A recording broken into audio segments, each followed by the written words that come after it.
nature to think about. Is it too far for him to think about?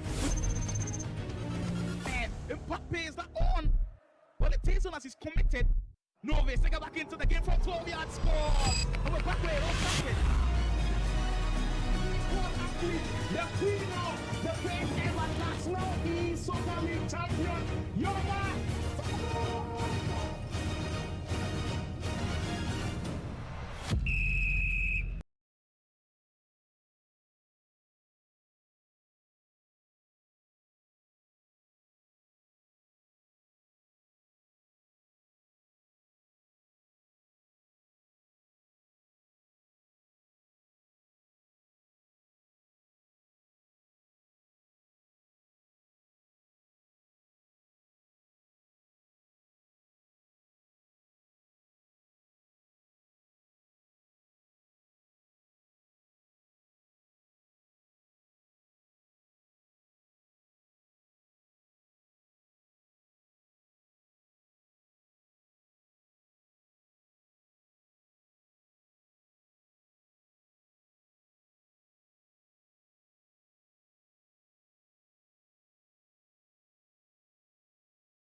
Ended in perfection, and Chooks with the Akuma look on his face. Oh my God.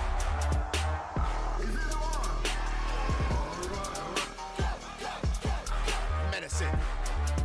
Champion EAFC 25, Killer Freak. From everyone that competed today, whether you won or lost, your presence today has contributed to the growth of esports in Africa. Let's keep the spirit of Cage24 alive, share, post, and have a good night. Thank you. My name is Balogun Yunus Koinsola. My gamer tag goes as Baloke. I am the only winner last edition. So I'm here for the Pro League Division 2. Me winning the only league, like, it does not even go far because this is my second time, so I cannot go for a competition for twice and I won't be the winner because I know those are me facing out. Like, I know them. They are just someone that are below me. So when I was going for the competition, I know that I'll be the winner. So I was not shy at all. So me being coming from Monile does not mean that I'm not good. It's your boy here, Isegoi Blaze. I go by the gamer tag Blaze99. I'll be participating at the Cade Esports National Esoccer League. Unfortunately, last season we got relegated after a disappointing performance, and we are here to do better. Physically, remontada, as they say. I feel I'm a professional now, and I'm more experienced than I was when I relegated last season. So I'm here to show the level I can attain, or when I'm playing at my best. DadaBoy here, player for Rhymez Sports. Finishing Intermission 3, last tournament, showed that we go of what I don't here. My focus here is to perform, finish top 8 and get to it. Finishing second position showed that I belong on this level. Hello everyone, my name is Dracarys, aka Italian Mafia. I'm here to participate in the Cade Esports Esoccer League. I qualified from the Challengers Cup. I got one of the top 6 slots available, and I'm here to show everybody what I can do. I believe I'm one of the best players in the country, and I'm here to show my skills. Good day everyone, I'm David Flick. My gamer tag is Flick. So I qualified for Pro League Division 2 through Challengers Cup. I did I think one of the greatest comeback in Nigeria esports history against my son, Konex. I came back from 5-1 to win him 6-0. My name is Yemi. My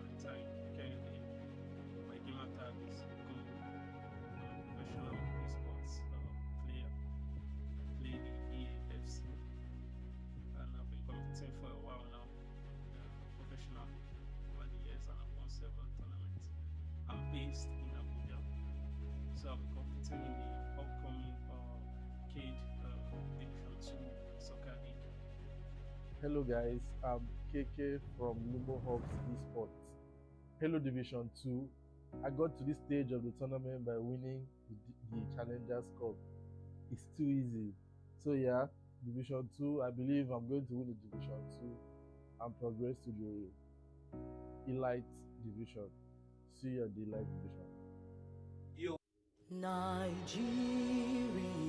we hail thee, our own dear native land. Though tribes and tongue may differ, in brotherhood we stand. Nigerians all are proud to serve our sovereign motherland. Our flag shall be a symbol that truth and justice reign. In peace, oh, back to honor it, and this we count as gain. To hand unto our children a banner without stain. O God of all creation, grant these our one request.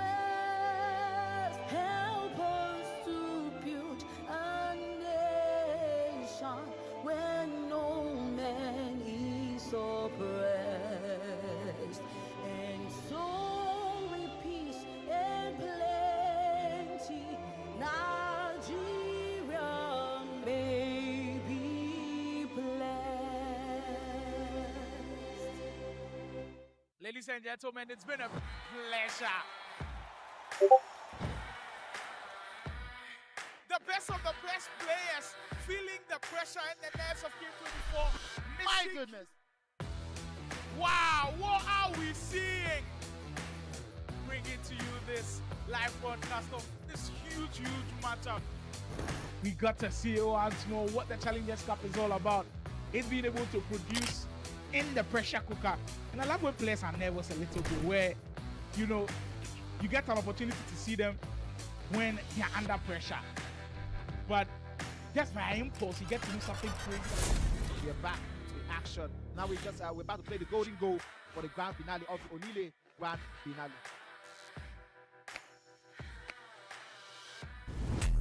Oh, we're just having an update. Oh, it's not just part of it, not regret. It's not regret this. Oh, yeah.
So we'll see you boys on the next one. Let's go.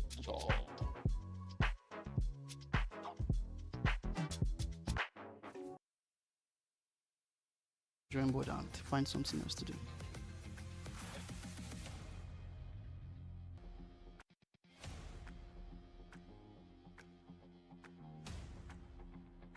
Yeah, so I just finished against DadaBoy. Yeah, he played well.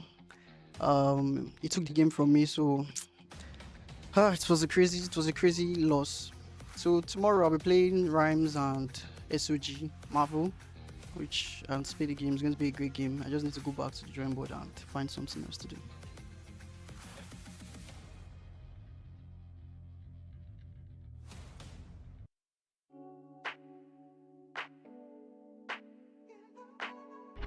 Yo, guys. Rhymes again. I just finished playing my second match against my 2v2 teammates.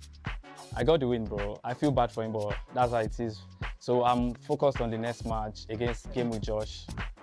He's my guy too, so we'll see you boys on the next one. Let's go. Yo.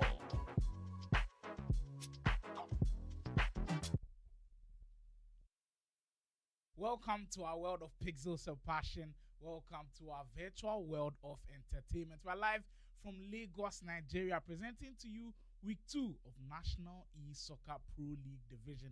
It's been spectacular already. Yesterday, it was a whole new set of games, and we enjoyed ourselves to the fullest. Well, my name is Slimo, and of course, joining me to do this on the broadcast will be Big Chief Money himself. He's been enjoying himself, I must say. And I can't even lie, both of us have been enjoying ourselves here. Money.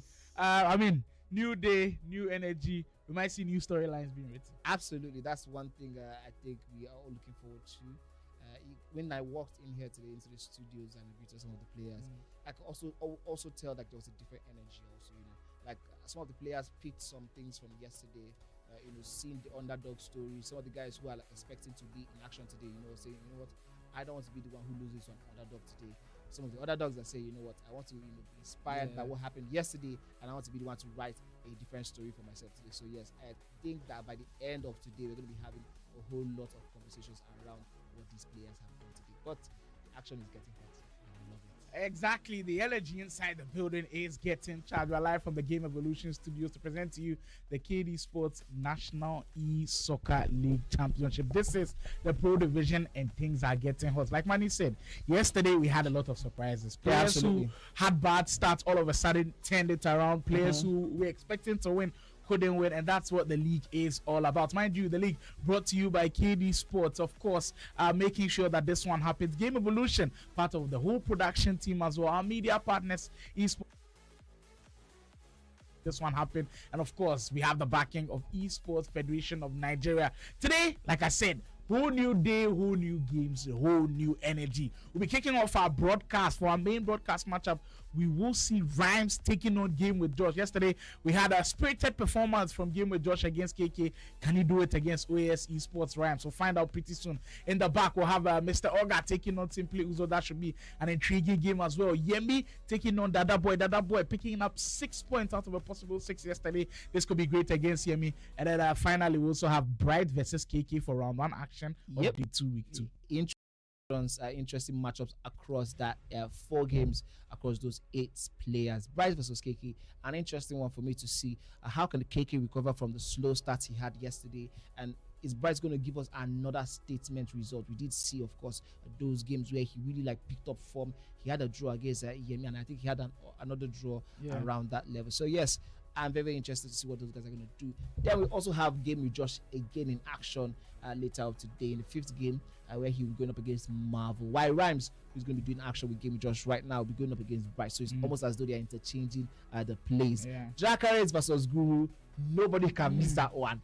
Abuja versus Lagos, we did have a conversation about the top 4s, and now this is a good opportunity to see if Guru can make it against someone who is not even in the top 10 conversations in Lagos right now. Marvel versus Baloke will be the 8th game on the stream. That will be happening off stream, while Dracarys versus Guru, of course, that one will be happening on the stream. There are juicy games everywhere. You can tell everybody's pumped up for this weekend. On to the next round, we'll see Konex, who is one of the very few players with a perfect record. We only have 2 players with a perfect record. Konex is one of them. He'll be looking to continue in the same format against Tactical later on today. Flick versus Khalid should also be a pretty interesting game. Manny and I will certainly be looking forward to that. Mr. Oga facing off against Baji Senior should also be one that we'll be marking on our calendars. And I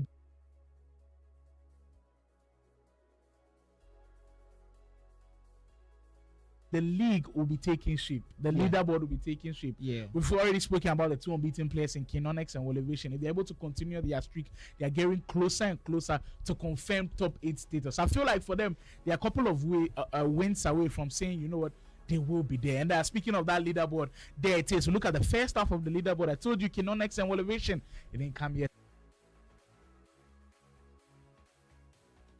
So his name following closely will be Konex after playing 4 games. Look at that goal difference, 20.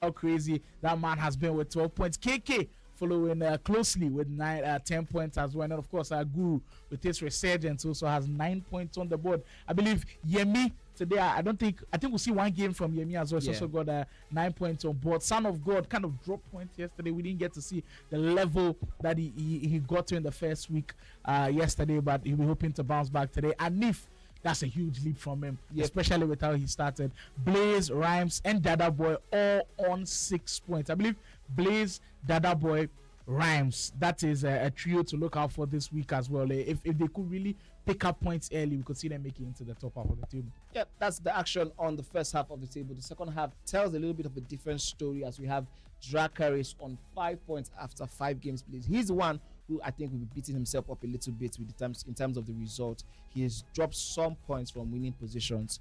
So yes, he's definitely going to be looking at it. While GameWithJosh and Bright are both tied on 4 points after 4 and 5 games played respectively. Baloke has 3 points from 4. Baji Senior has 3 points. He dropped a lot of points the last week out here. And Mr. Oga, Flick, and Tactical on 1, 2, and 3 points respectively. Khalid and Simply Uzo 1 point and 0 points respectively, both of them. Uzo yet to get himself any point at all, sort of looking the way it started out for him in the elite divisions. He is currently pegged on 0. Khalid is the one we are very, very surprised with. Exactly, like if you tally performance with results, you almost feel like Khalid's results haven't been like a true reflection of how he's played. Because remember the Konex game yesterday? He was insane. Later on, Khalid could have won his game. I believe the 6th game that happened later on. Like, there's just so many performances where you feel like if you had done things differently, results could go his way. But like we say, SC can sometimes be cruel, and so can the National Esoccer Pro League. Since I believe things are getting ready in the back for us to get ready and set to go. We're going to our main featured broadcast for the first game. I like the fact that we have GameWithJosh starting again. Yesterday, it wasn't a main star. He was the second game, but he gave us a lot to talk about. He's taking on OAS Sports Rhymes. I think we could have some similarities to that KK versus GameWithJosh game. Absolutely. I mean, Rhymes, by the way, is the other player who hasn't lost. He has played only 2. So, yes, of course, we don't have enough conversations around that one like we do for the other players like Konex and Elevation who have played 5 and 4. Rhymes is currently undefeated, 2 wins in 2. But he plays a very balanced game. So the question is now, for GameWithJosh, can he be able to find a way to win from those positions where you're going up against one of the tall giants, somebody who is pegged as one of the top players to do it. He was very disappointed in the elite division. I'm sure after that elite division, we all saw the amount of content he did churn out when he was grinding FC. So if there's any man who is ready to make a name for himself, it's Rhymes.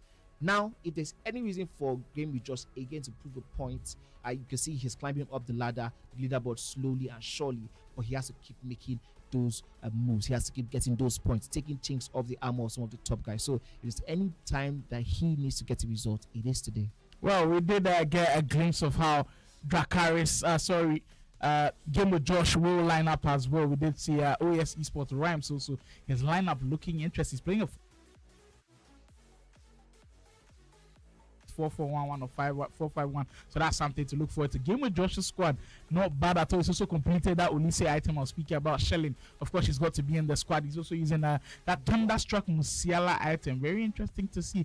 And he's also got the Ultimate Scream Ayaturi. I've kind of heard good things about this card because usually Ayaturi doesn't have the incisive playstyle plus, but this promo item has incisive playstyle. So look out for Ayaturi dishing out the passes to the likes of Shelling and Olise making those runs. He spoke about how versatile the fullbacks have to be for him. He's going with Team of the Week, your Rente right back, and then look out for the left back Bombito. Remember that for Game with Josh, he can catch you off guard with that long pass into the winger. Bombito has gone once, it could cause you some trouble. And then the centre back pair, I believe Dan Bren and Jonathan Tah at the back. So it's quite a balanced team for both of the squads, and it's looking like pace pretty interesting. It seems like we have left off in this one. Game with Josh taking on Rhymez. It definitely has a lot of potential to be a spicy game, and I believe the start of the game will define how the rest of the game might go. Yes, and I think that's one thing I really loved about yesterday. That was day one on week 2. We did see both of the games that started that one out. Anif game and I think Anif versus Baji Senior, and then the Game with Josh game versus KK really set the tone for what happened pretty much yesterday. After all that happened here, that's what was something about going up after a hugely entertaining game. You don't want to be the one who lets the quality down. And look at Game with Josh now with that Olise item you're talking about. He might get a corner. Yes, he does. Now let's see if we're going to be having more of our corner routines. We have seen a lot of those from the previous weeks, and they've been seeing them used to deadly.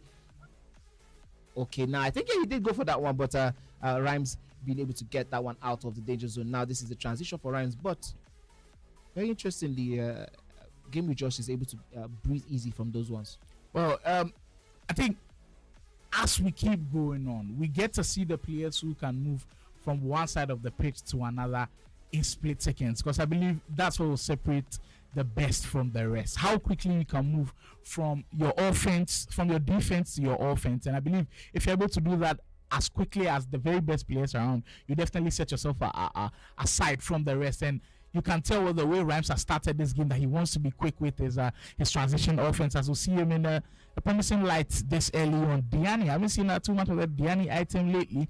I remember that at the start of the game, SC26 was out. She was one of those candidates to play on the right-hand side. At the time, it was Diani. You could play Parallelo if you had a Rafinha item. Oh, Rafinha was for the left-hand side, but if you have Gold Yamal, you could play Diani as well. You could also play Caroline Graham-Hampton on the wing, but it seems like the promo item Diani is what Rhymez will be picking out early. This Game with Josh against the run of play. Yes, first chance, first goal. I love that driven pass into Pina there, but I think I was going to also add when you finished that I had a conversation with two people when I came in here today. I had a conversation with Mr. Oga, and I had a conversation with Game with Josh off camera, of course.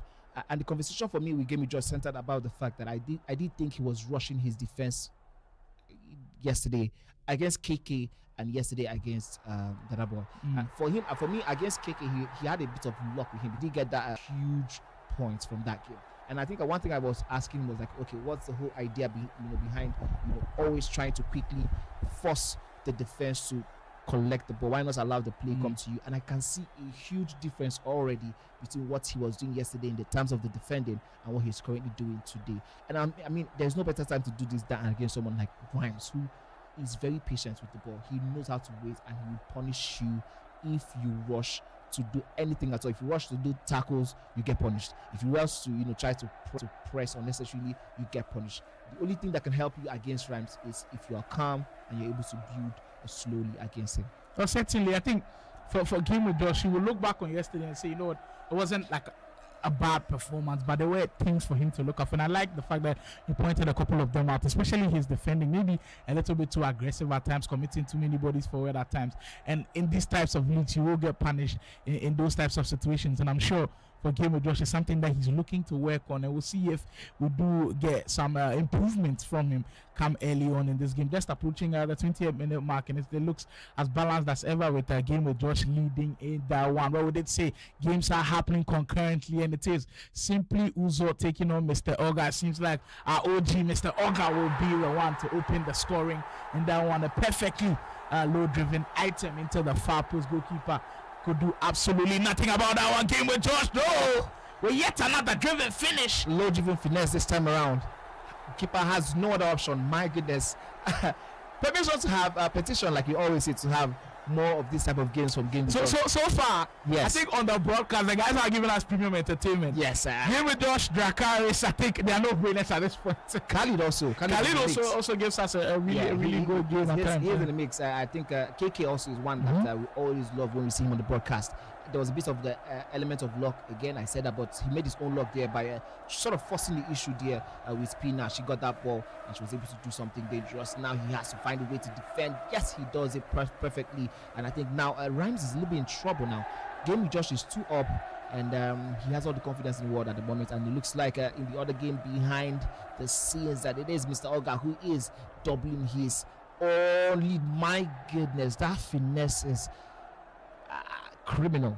That is criminal. That shouldn't be going in at any point in time. The goalkeeper was there, but he had nothing to do there this time around. I'm starting to think he rushed out a little bit. I mean, for the best players, we always say that you have to be able to face adversity, and I think right now Rhymez is facing some sort of adversity, him being 2 down after just about 25 minutes. Now we get to see what you truly are made of. If you can't still be, you end up looking a little bit like I don't want to use the certain word, but you end up looking like you don't know what you're doing. But every single time you're able to get it right, it looks so fantastic. But then that's just the nature of the game, and that's where we go. Well, indeed. I mean, the first 2 situations with the corners, I must say, GameWithJosh has kind of figured out maybe how to stop the corners a little bit, especially getting it to the first man. He might have a huge opportunity on his hands to Pina. I mean, the choice of the finish there, maybe I don't agree with it in that. I personally don't agree with it. In that situation, Josh could have definitely done so many other different things, but he opted for the low-driven finish. By the goals being scored, of course, the 2 goals scored by GameWithJosh, I think both players have let each other down in terms of the finishing. They have had chances, there have been openings here and there, pockets of spaces that if this was any of the other players we've seen on the broadcast previously, we definitely will see more goals by this time. Probably we'll see 4 goals at this moment, but I think credit to GameWithJosh. He has taken the chance he has. Rhymez hasn't, and that's why right now his score is still in the lead. He wasn't anticipating that pass to get to him the way he did GameWithJosh there, and now Rhymez has the opportunity to now build something of his own. Beautiful movement there. That's not a card you do see. I think it's a time warp item in Julian Brandt. I did see him being released as part of one of the promos with the time warp promos that they come out just before the Team of the Year. I believe right now it's all about GameWithJosh, and he keeps pairing, creating opportunities. That was surely and it was deliver in all class of sorts. GameWithJosh 3-0 up against the unbeaten Rhymez. My goodness. We get yet another day where some of the games that we're expecting to go some type of way definitely changing trajectory. What an electric start we've had so far. Yes, you do know when it comes to real football, real competitions in real life, we do always say you can never win the league in November. It does feel like we're in the November moment of the pro leagues, because what are we saying? Already week 2, and so many of the people who we peg as underdogs have taken the fight to the big dogs. 3-0 already from GameWithJosh, 38 minutes, and I don't think there's a better place for GameWithJosh to be right now than this.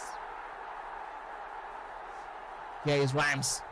He is in trouble as it stands. If he can get himself a goal in this half, it will do him a whole lot of good, but if he doesn't, he will be in trouble. Well. We could have called this one. If you look at the elements of how GameWithJosh is breaking down the defense of Rhymez, he's done it in just so many ways that you're just excited to see him go forward every single time. Speaking of going forward, then he goes again. He could have had the opportunity. That one a little bit telegraphed. Everybody could see that one coming, but you can sense that GameWithJosh definitely feeling himself in this game. Rhymez though to work away back in this one. Did you see that triggered run? My goodness. GameWithJosh, I'm so sure, had that one under lock and key. He thought he had that one under lock and key, but Rhymez, been able to show that experience level to be able to trigger the same player who GameWithJosh right back had already covered, and that's one thing. I believe that was Marcus Llorente already covered Rhymez from the left wing, but he was able to still find space, and he was absolutely not going to make any mistake from there. Wow, you can see on the face of Rhymez a whole lot of emotions going through. That goal definitely giving him sort of a reprieve to tell him that, you're not totally out of this. But I'm going to say something that I'm sure is going to make you laugh, but you notice that in this game so far for GameWithJosh, we haven't seen any player lock so far. And that's one thing. I think what he's used to win, to sort of score these early goals, has just been the basics. He has just done the basic and he has done it right. I mean, I've seen good passes, and the goal that was just scored against him now was against the run of a bad pass from his I think from the flank when he was trying to go on an attack, and all of a sudden the transition he got hit back with that one. But if you do the basics right, you give yourself, just like I think we are saying the same thing about someone like is it Guru? Exactly. Was it Guru? Yeah, we're talking about Guru. We don't see too much Elevation as well. Elevation as well. These are the people who just play at the game at the very basic level, but they do so well. They play the basic game at the highest of levels. Exactly. And they get Like the results. the fundamentals of the game, like learning when and where to pass the ball, your decision making in some situations, when and where to use your dribbling, and I mean it's just so many things happening at once. Well, that's as our halftime approaches. Game with Josh up by 3-1 against OAS Esports. Rhymes. I mean, just a quick word on OAS Esports as well. I believe they are doing an incredible job with their marketing. The fact that their branding as well is kind of up there with them. I mean, when you hear of OAS Esports, the first thing that comes to mind is of course Farouk Manzo kind of blazing the flag really high, but them also making sure that they got a guy like Rhymes who not just is an FC player, content creator in that sense as well. It's just showing that Nigeria is growing within that community, and they are more or less being like the pioneers for it, because now everybody sees we'll start for him. You've seen he's got a frustrated figure at times with the way the progression of the play has been, but what the good players will always do it, take the positive moments even out of long stretches of negative moments. And I believe for him, that goal that came in that final minute of getting close to halftime is going to be really important. Now the first 10 minutes of the second half is going to be absolutely crucial. As we do get updates from this one, it seems like Mr. Oga is on course to potentially secure 3 points. He is blazing after 45 minutes in that one. He's up by 4-1. You could tell he didn't like how he has started his league campaign, and it seems to be getting back on the winning side of things with an impressive start against Mr. Oga. I was saying earlier that the first 10 minutes of this second half is going to be really, really important. Yes. If GameWithJosh can weather the storm and make sure it's still 3-1 or potentially even makes it 4-1 after 10 minutes, I think he's got a strong chance of winning this game. Yes, there's just this thing about the turn of the half times. I think it's consistent. I mean, even in across any game at all, any sport, any competition, as soon as you go on a break and you come back, that's the time when you are, I think, most vulnerable. Especially in games like this where you need all the concentration you could get. Here is a chance by Rhymes, that one. Lucky enough to have that defender able to get those tackles in. Very, very important, crucial tackle there for GameWithJosh. Right now for GameWithJosh, if he wants anything out of this game, he has to ensure that for now, till probably the 60th minute, he is in dominance. Not just weathering the storm, he's able to dominate. Good pass out there by GameWithJosh, gets a goal. And my goodness, this is exactly as you said it. 4-1 now, he might just have a chance. Certainly, he's put himself in pole position now. GameWithJosh look like a whole different player we saw in week 1. That's what grinding the game will do to you. Yesterday, right after his game, he did have a conversation with Manny here on the broadcast, and he said he's still going to put in the work, and it's clearly showing. The patterns of play are different. It looks like a different player holding that controller right now. And for Rhymes, who was unbeaten up till this point, certainly has a huge mountain to climb. I mean, the storylines in the National Soccer Pro League, they just keep writing itself. The script, you just can't predict how things will go. And right now, GameWithJosh could be looking like securing his 7th point of these matchups. I believe he's done a tremendous job of getting here right now over the top through ball. Pina will get there first. Can she bulldoze her way through? That time though, a little bit of the bruiser play style coming into play for Rhymes. Yes, that's not Pina being able to. I'm talking about when you talk about bulldozing your way through the defense, especially when the ball is up in the air. That's not Pina, but she's the one that will definitely get you those goals. And I can see time and time again, every single time GameWithJosh has had her inside that 18-yard box. True on goal, it's almost been a reason for him to smile. Well, where the game is currently, 56 minutes in, it's in pole position for GameWithJosh to not dictate the play anymore, but dictate it in such a way where you're out of possession. That is where you kind of show what you want, where you want the ball and how you want the flow of the game to be. So now you can afford to just invite a little bit of pressure from Rhymes. Now he'll be committing a lot more bodies for it. He might be edgy a little bit. Immediately he loses the ball. That is when you pounce in transition and you might cause him problems. The OAS man though, looking for a way back in this one, just a little bit too much in that 18-yard area, but you could tell that Rhymez definitely building up some momentum. That is very calm defending move there by GameWithJosh, being able to use that second man press to invite more bodies into it, because every single time Rhymez do the L1 stop, he is always going to do a skill move that will definitely Now, I think for this game, the way it is currently poised, the best thing GameWithJosh can actually do for himself is to start game man. Go. I was just about to say, yeah, we do have a 3-goal difference, but all it takes is just 1 goal for it to not be that anymore. And as you can see that on our screen, that's what has happened now. Right now, we're back to 2-goal lead for GameWithJosh. It is 60 minutes, of course, but it's starting in game minutes in a 9-minute half. It's a long way from home. Right now, GameWithJosh is a long way from home. If you start your game management right now, it will force Rhymez to put in more bodies to try and get the ball off you, creating space in the back line for you to possibly, tread through some of those true passes that have worked very well for GameWithJosh earlier today. Let's see which of the strategies and philosophies GameWithJosh will be going on with. But I don't think it will do him any sort of good if he loses this game or goes on to drop any points from this winning position. It will do him a whole lot of bad than good, to be honest. This is currently a great position for GameWithJosh to be in, especially against the quality of the position he currently is playing. Well, we spoke so much about lapse in concentration, and you had said this earlier, that after pauses, after half times, after breaks is where the lapse of concentration can come in. And we saw right from the pause, after the pause, that's when Rhymez got the goal. So it's evident that, it happens to everybody, not just a professional players. I believe even the casuals as well. Myself, when I'm playing champs or rivals, immediately after the pause, you kind of slow down a little bit with the momentum, unless you're logged in. That's why sometimes the coaches are important, because they keep you grounded. And now, with that goal going in to make this 4 goals to 2, Rhymez will definitely be feeling a lot more confident about himself. And it's a goal that will surely put him where he belongs. And now we seriously have a game on our hands. It's a lovely finish to match it as well. Rhymez might be piling on the pressure now.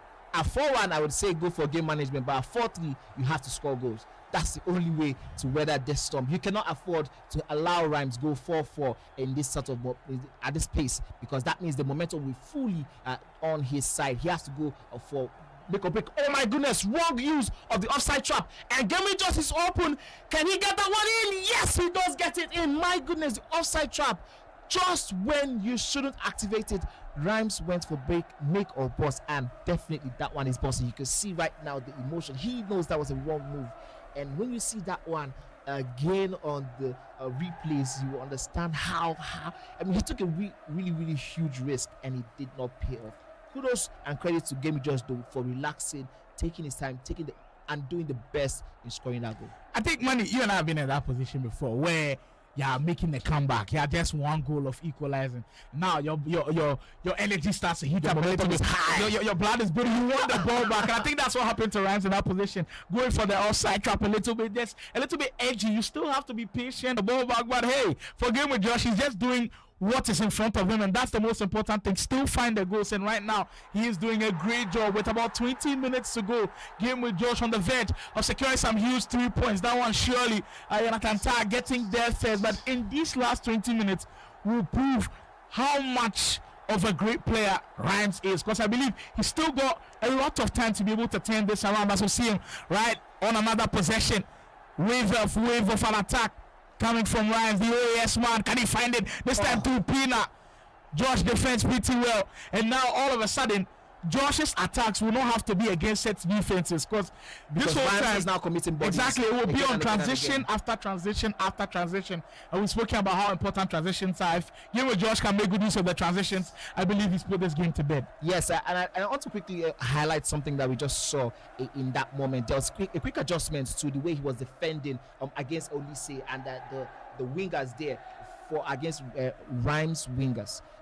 The first goal came as a result of GameWithJosh. I think there's a goal again in the game between Mr. Oga and Simply Uzo. That goal might mean that Mr. Oga is definitely getting back his 3-goal lead, with this one making it 5-2 against Simply Uzo. But going back to what GameWithJosh did, the first goal from Rhymez came as a result of Rhymez using a very smart approach to the wing play, even though when it seemed like GameWithJosh had everything done and dusted around that wing area. But GameWithJosh was quickly able to read that one, and I love the fact that he's adapting on the go as quickly as he goes, because that's the only way you can survive against a player like Rhymez.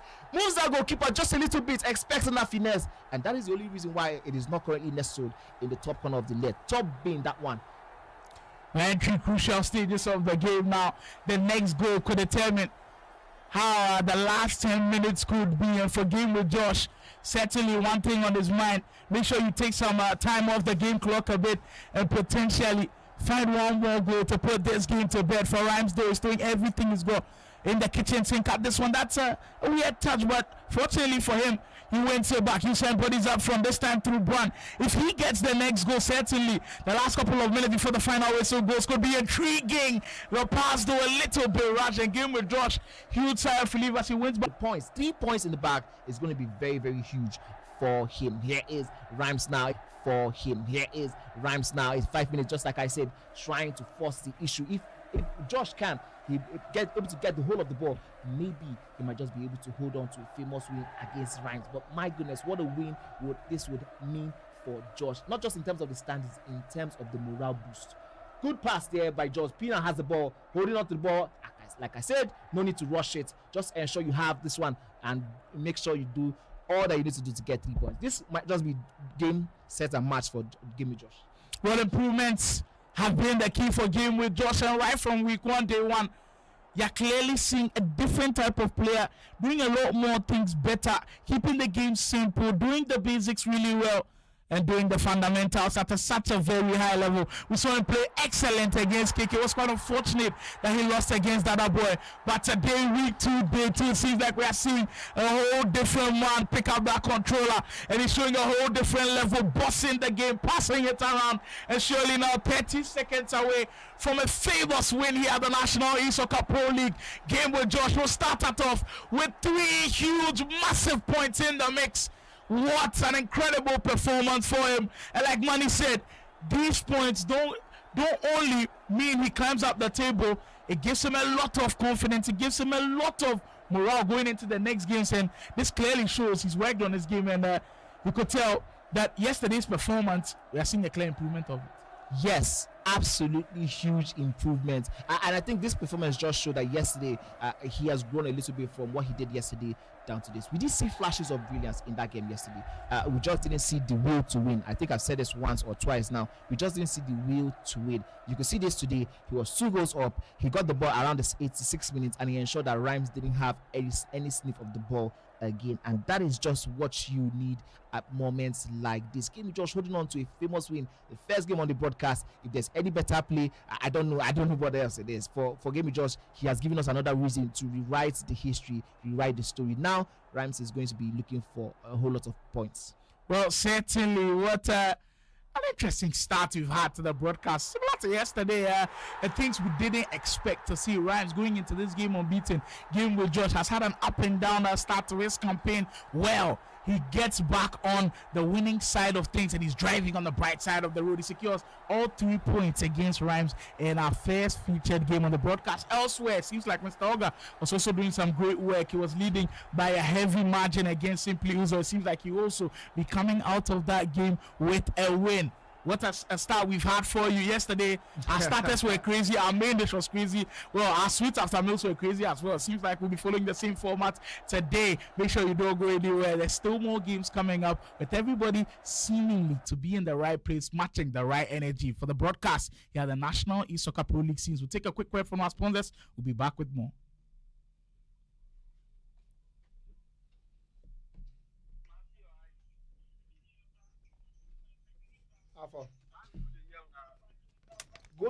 Go the YouTube channel now. Go to YouTube channel. Pressure in the nerves of Game 24. My goodness. Very good. Wow, what are we seeing? Bringing to you this live broadcast of this huge matchup. We got to see once more what the Challengers Cup is all about. It's being able to produce in the pressure cooker.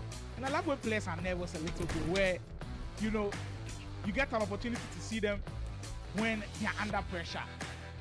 But just by impulse, you get to do something crazy. We're back to action. Now we're about to play the golden goal for the grand finale of Onile grand finale.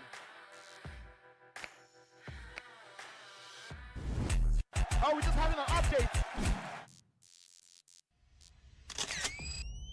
Oh, his mother just swallowed, but not regret. He does regret this. Oh, yeah.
Do you love playing video games?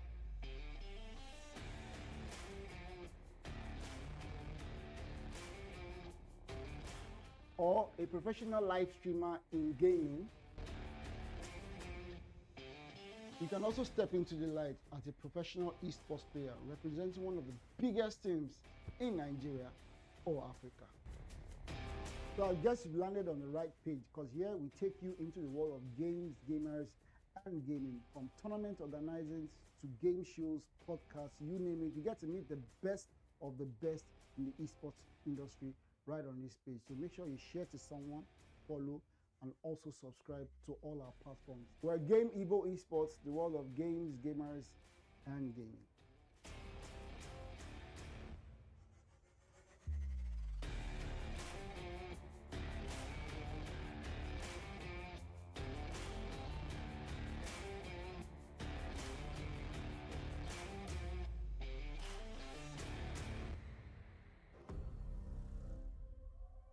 Time to wake up to a new reality.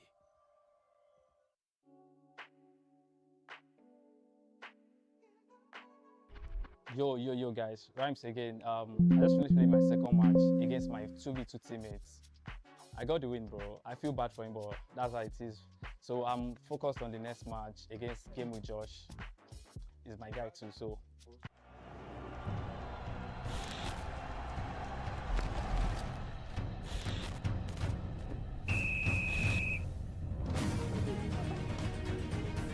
Oh, good call.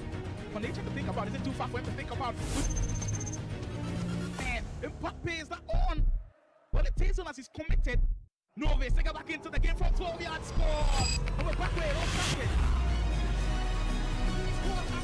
the queen of the great game at National Esoccer League champion, your man.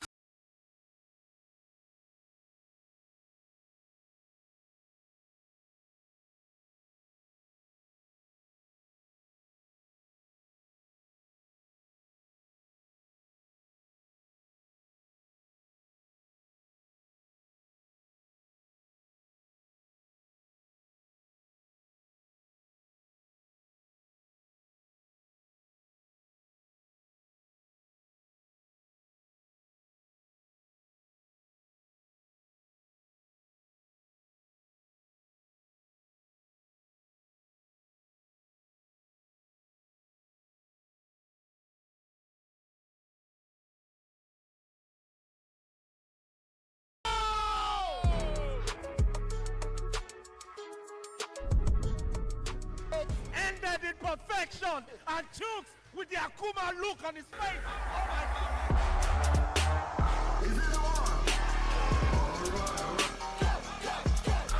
Medicine. Champion EAFC 25, Killer Freak. From everyone that competed today, whether you won or lost, your presence today has contributed to the growth of esports in Africa. Let's keep the spirit of Cage24 alive, share, post, and have a good night. Thank you. My name is Konex. My gamer tag goes as K. I am the only winner last edition. So I'm here for the Pro League Division 2. Me winning the only league, like, it does not even go far because this is my second time, so I cannot go for a competition for twice and I won't be the winner because I know those are me facing out. Like, I know them.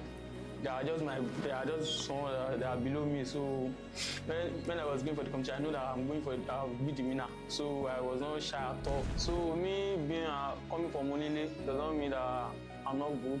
It's your boy here, Esoccer Blaze. I go by the gamer tag Blaze99. I'll be participating at the Cade Esports National Esoccer League. Unfortunately, last season we got relegated after a disappointing performance, and we are here to do better. Physically, remontada, as they say. I feel I'm a professional now, and I'm more experienced than I was when I relegated last season. So I'm here to show the level I can attain, or when I'm playing at my best. It's DadaBoy here, pro player for Rhymez Sports. Finishing Intermission 3, last tournament, showed that the goal of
action. I mean, we just saw GameWithJosh put up one hell of a performance against Rhymez, making sure that he delivers such a huge one. And of course, securing those 3 points are going to be important. I'm speaking about how it helps him climb up the rankings also. There's the morale boost that it gives him as well. But we head on to the next, like we do here on the Pro League scenes. Next game coming up, another interesting one. DadaBoy is in action. He's taking on Yemi. We'll be speaking about how improved DadaBoy's performances have been. Week 1, certainly not what he wanted to do. Yesterday, we saw a whole different DadaBoy in games where he blew his opponents out, in games where it was close against GameWithJosh, was able to pick up 3 points. But this opponent Yemi is not going to be easy at all. How do you think that one is going? I mean, I think this is the litmus test.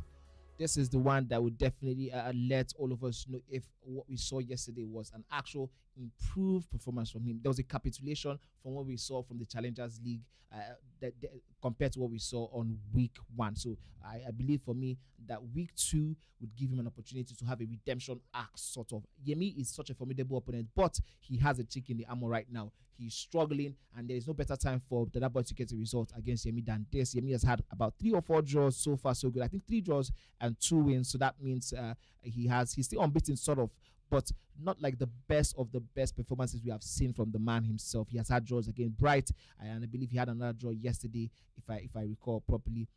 So I mean, if there's any time for DadaBoy to get a result, if he does his own part of bit of the job, it is this moment. Well, I mean, we get a sneak peek at Yemi's team, and one thing that I'm very critical about is the roles that you have on your players. You look at how Yemi has assembled the squad. Almost every single player is on a plus with his roles. It's telling that Yemi is using these players in their preferred roles. He doesn't want to play any player out of position or play him in a position and put a different type of role where he doesn't excel. So if he's got Valverde on a box-to-box, Valverde box-to-box is having role plus on him. Those things seem to be very important to Yemi, and that's why he's currently flying high in the National Pro League scene. So see if all of that pays off as he takes on DadaBoy in this matchup. We get kickoff in this one. Also elsewhere, I believe KK is in action taking on Brad. So we're giving you the goals and the updates as to how things happen in those games. I mean, GameWithJosh has kind of set the tone and the bar for how maybe we can't start the broadcast. And then I believe this one will certainly follow suits. DadaBoy coming off the back of some great performances yesterday. I feel like we'll see a whole different player in this matchup. Yemi, though, the last time we saw him on the main broadcast, his first time through balls were elite. Nobody could deal with them at all. I vividly remember his game against Baji Senior, where it felt like he was just helpless at that point. The way the through balls were going in, unstoppable at some point, as we see Yemi open up his first opportunity of the game. Yes, not just the true balls. I'm talking about the way he sets his team up to play. Talking about that one, the corner routine we've seen being used to deadly combination again and again. And this time around, it is Yemi who is using it to his advantage. But that boy is still lost for words with that one. I was expecting by this time he has probably figured out a little bit of the way on how to defend. I mean, this is not expected at all. You can't do this, especially at this level. You would get punished again and again. That boy. Considering the first goal of the game from the corner routine that has been done over and over again. Now the job is his to see if he can find a way to get back in the game. It's too early for him to be conceding. Talking about getting back in the game, decides to go for the far post when the near post was empty as a result of the goalkeeper also being used very well by Yemi. Now it's his turn to get himself back in it, but Yemi has a player on the line. Is still in for DadaBoy, but the shot. Yemi now is treading through deadly waters by ensuring that this one is still in pole position to go in. This time around, he survives the attack. He has an opportunity to change defense to attack, and he's going down the byline. Once he goes down that byline, there is so much from him. He does have those in his repertoire to bring up 1 or 2 decision makings that can cost his opponent costly. Talking about that one this time around, flashes a shot across the post of the game. In DadaBoy's point of view, that would have been so cruel to him. The fact that he's missed 2 huge opportunities to score, just all of a sudden on the transition, on the break, if he considered on that goal, I'm sure he wouldn't have been happy about that at all. But it's just the nature of this game at times. Immediately you're unable to capitalize off of your opportunities. The game just finds a way to punish you at times. And playing players like Yemi who are clinical, you cannot afford to be in that position at all. I like how the first 12 minutes have started. Both players showing clearly that they want to be aggressive in this game. They've shown clear intent of scoring goals. And we might have a goal first on our hands. There goes Yemi with those famous player locks of his. And look out for the way he triggers his runs. I believe he uses the decoys a lot when he sends those runners, and it's kind of difficult to be able to keep up with him. And look at the number of bodies he's sending forward. Shelly in space. That definitely should have found its way in. For Yemi, a very close call to make it 1-2 goals to 0. I mean, Yemi's also been in positions where he's leading, then all of a sudden gives away the lead and has drop point tips at situation. And just like that, DadaBoy will get away back in the game. We said time and time again that the game can always punish you if you don't capitalize off of your opportunities. And credit to DadaBoy in transition. One time through ball, he's definitely made a amends out of all of the mistakes that he made earlier. Yes, he did. But I'm looking at the decision making to go for the lob. And I mean, if there's anybody who loves the lob shots, I'm sure if you've been following the broadcast, you know that it is me. But I did see a little bit of the poor decision making there from DadaBoy to go for that lob shot. The goalkeeper was not attacking the ball. There was still a lot of space between the goalkeeper, and his post. Yes, but the goalkeeper had already moved towards the end. I was expecting a near post. That would have been the easiest of finishes. I did talk about that one earlier when DadaBoy had an opportunity to go near post and decided to go far post. And he has to really, really start looking at those opportunities. Those are the ones that can actually be the difference between what gives him the point or what takes the point off him today. I did say we really need to see a whole lot of bigger performance than what we are used to, what we saw earlier against, in week 1 against other opponents. He has to be making better decisions in and around the box with or without the possession. I mean, at this point in the game, I believe any opponent that you play, you kind of have an idea what his formation will be. I don't think formations are a secret anymore. We're going to 4-4-1-1, 4-5-1, or maybe the way Rhymez went with the 4-2-3-1. No, Yemi, big opportunity spent, and we get our first huge ones from the other game going on, and it seems like the Bright versus KK matchup has started. And Bright gets a goal. I mean, we did say yesterday was the day of upsets. Today might actually eclipse it.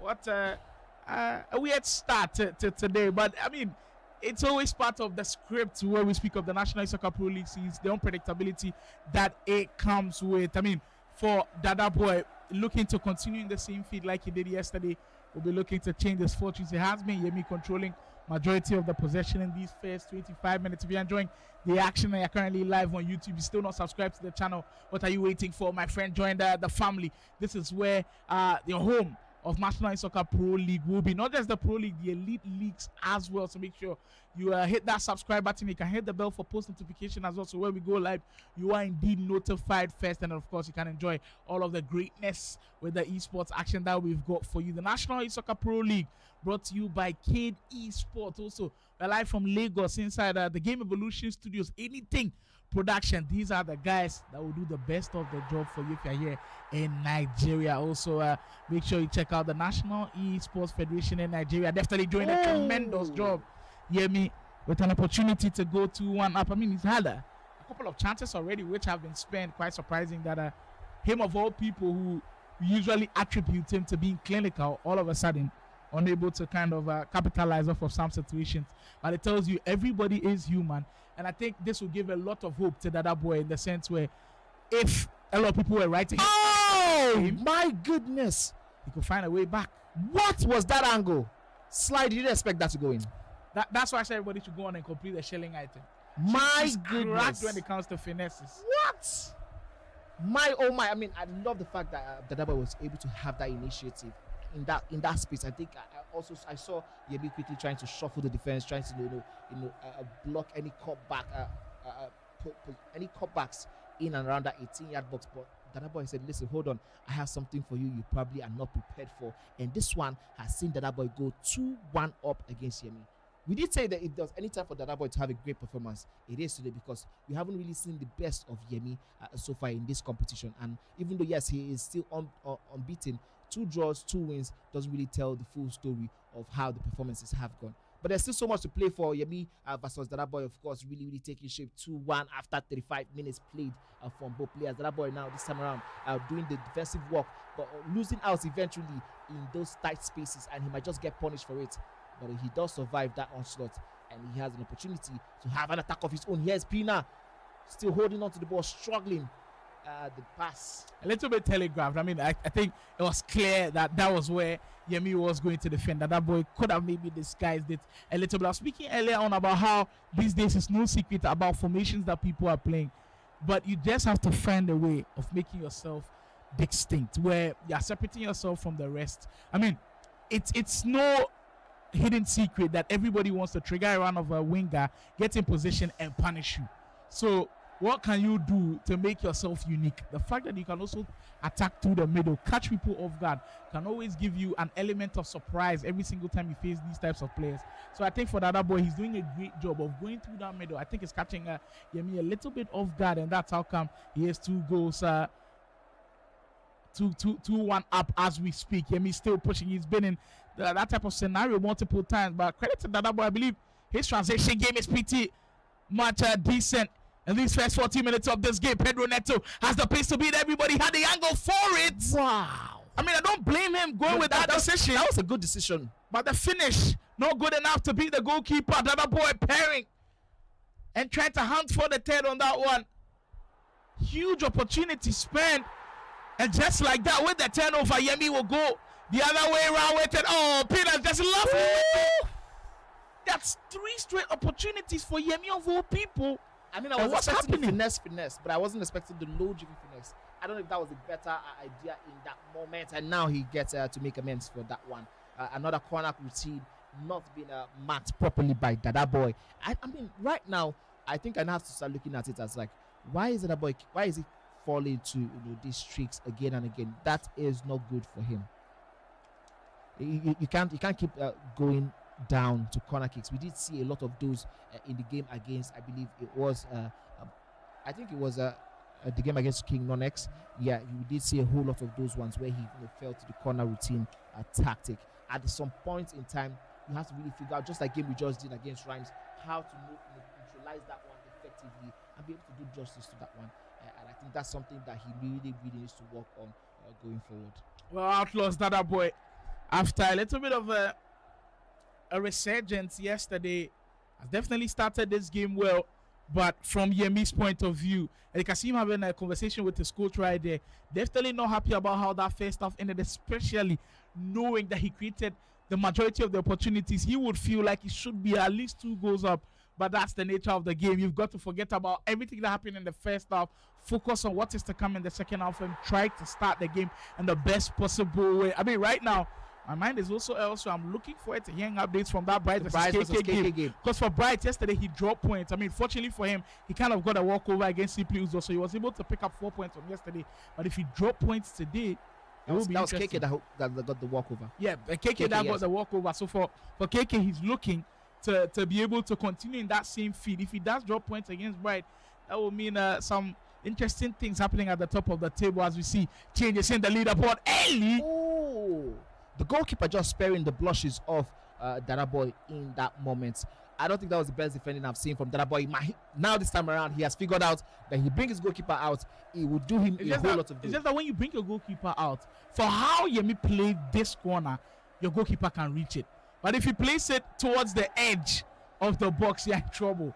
Towards that edge, your goalkeeper can't come out there and make a punch. You have to still be able to switch to your nearest defender. At least he's tall enough to deal with your opponent's defender. So I think that so far the person who's defended that really well, I picked 2 players, Elevation and GameWithJosh. I think for GameWithJosh, if you saw his game against Rhymez, what he was doing was he had noticed that Rhymez was always crossing to his Jonathan Tah on the edge of the box. So immediately he's switching to his tallest defender, get to crowd out. Exactly. So he'll know when that first ball. Yeah. I think that's the only way to effectively stop it. As soon as you ensure that Jonathan Tah or whoever it is, that you should be getting that first header to knock it down for your opponent. As soon as you're able to crowd out that player, you just give yourself a whole lot of opportunities to ensure that you neutralize that threat. But back to the action on screen, he really has to work on it. That is DadaBoy.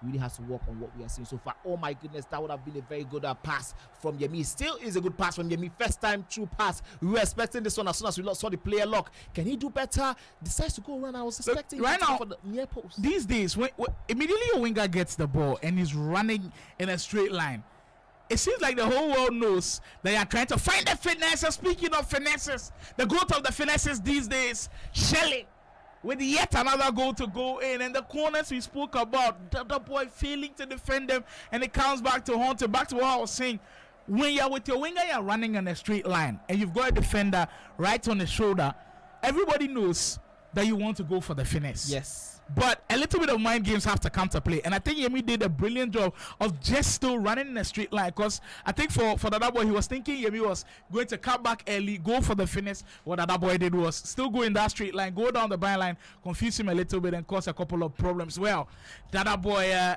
all of a sudden now down by 3 goals to 2. Credit to Yemi with this spirited performance in this second half. Yemi, I believe currently in the top 5 of the standings right now. He's looking to keep his position. And I mean, we did say that this guy started the league brilliantly. Yemi to get the 2 goals. Pina. He was certainly not missing from there. Absolutely not, especially with that low-driven effort. You definitely know it's going in. But I mean, out of 4 goals conceded, you're conceding 3 from a corner routine. That is, I mean, very, very unacceptable for a player of DadaBoy's quality, for a player of his repute. You cannot afford to be conceding from that one. This is not a new meta sort of. This is something that has been shown over and over again on the broadcast. The fact that you're conceding 3 out of 4, that's a little bit criminal, if you ask me. It shows that you have not really been able to put in a lot of work on how to improve your lot. But then credit to Yemi, taking advantage of his opponent's frailties. That's all that matters at the end of the day. It doesn't matter how you score. All that matters is that the ball goes to the back of the net again and again and again. These days, wing play has been everybody's bread and butter. But I want you guys to critically look at how Yemi triggers his winger. Like his wingers, that's Pedro Neto and Shilling. Both of them kind of go in an inverted format which can confuse you. On the other end, DadaBoy, another opportunity to get a shot off. That's, I mean, I didn't expect that ball to even go through. See, that is the tricky part when it comes to play styles. Because Pina has the low-driven play style, the boy is able to go through Howard's legs. If it was another attacker that didn't have the low-driven play style, I bet you the goalkeeper saves that with his legs. But that is what the play styles can do for you, and that's why everybody's using players with such play styles in those positions. So it seems like Yemi's got to be careful, because every single opportunity that DadaBoy gets, it looks to be dangerous from henceforth. I mean, there was no question really about DadaBoy's quality. It's always been a question of, does he have the will to really take this game by the scruff of the neck? And that's one of the things that I've looked at, and we are struggling to find answers to that particular question. He had a lot of opportunities in the first opening 20 minutes or so of this game to even bury this one beyond the grasp of Yemi. And we did see that against GameWithJosh. He had first 3 opportunities, scored 3 goals, and he set the tone of how that game went on till the end of that game. But that's one thing we are yet to see from DadaBoy. Yes, the opponent is formidable. Yes, the opponent is tough, but that is why this is a pro league. That is why you're up against some of the very, very best to do it. And hopefully he does get another goal to make this game an entertaining end to it. Here is DadaBoy on that flank now. It does seem like we do have a goal update this time around with KK, but DadaBoy missing out from a very close range. KK scoring the one that will probably be 4-2 for him. That was the update you were asking for. Now you have it. Well, it seems like KK has certainly turned that one around. I think some games are non-negotiables if you really want to make it in the top 8. Yemi on the breakdown, just offside on that one. Some games are kind of non-negotiables for you. You have to be able to pick points off of them, especially against the guys in the lower half of the tables. I mean, right now Bright is in the lower half of the table, so you've got to look at that game and say, you know what, you have to be able to pick up maximum points from that game. You've got to look at maybe a game playing against Baloke, who's in the lower half of the table. You've got to look at that game as a game where you could pick up maximum points from. So immediately you drop points in those games, they could go a long way to haunt you. But the thing is, you've got to know that some players who are in the lower half of the table early in the National Soccer League, that is not where their true position is. Yeah. For a player like Khalid, maybe you could say the performances haven't really matched the result. So if you go into that game very aggressive, committing a lot of bodies forward, you could end up doing a lot of damage to yourself. And I believe for Yemi right now, he's got his sights certainly set on the win. And for KK also currently leading by 4-2. They've got their sights set on 3 points in this game. Yemi, can he put this game to bed? As you find Pedro Neto once more spoke about how dangerously his wingers operate. We see a little bit of the roulette. Oh my goodness. Oh my goodness.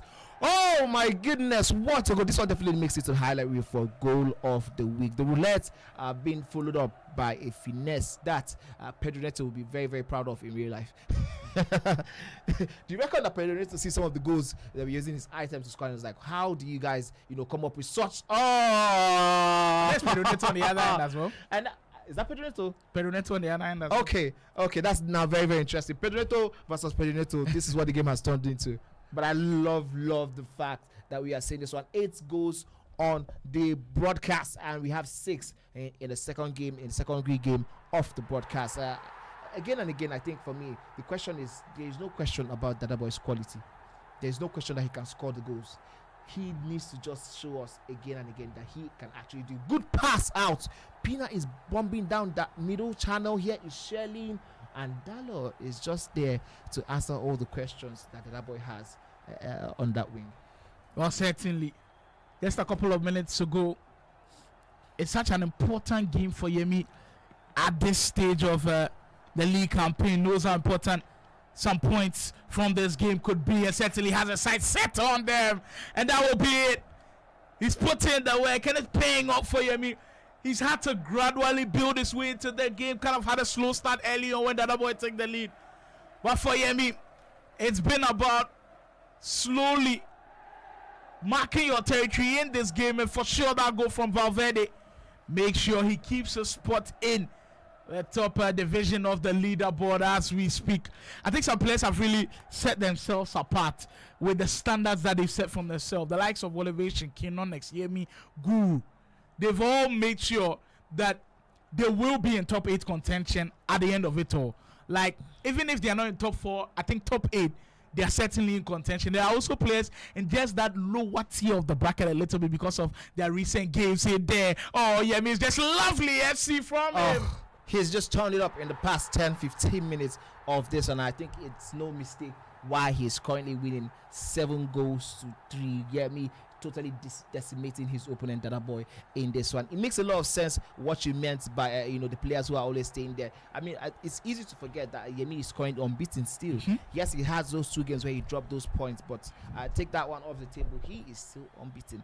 No goals lost yet, and I think yes, he might be itching to maybe beating himself a little bit right now, saying, you know what if I wasn't able to what if I didn't draw those 2 games? What if I was able to go ahead to get those very all important winner in maybe lost time in those games? Maybe that would have helped my standings on the yes, it definitely would have. But here is DadaBoy probably getting himself another consolation. No, this time around he does miss it, and I think that and his reaction right now on screen sort of encapsulates his entire gameplay in the league as it is. So much promise, but he's yet to deliver on that promise. Wow, how quickly this game turned. First half looked so close when it was up at 2-2.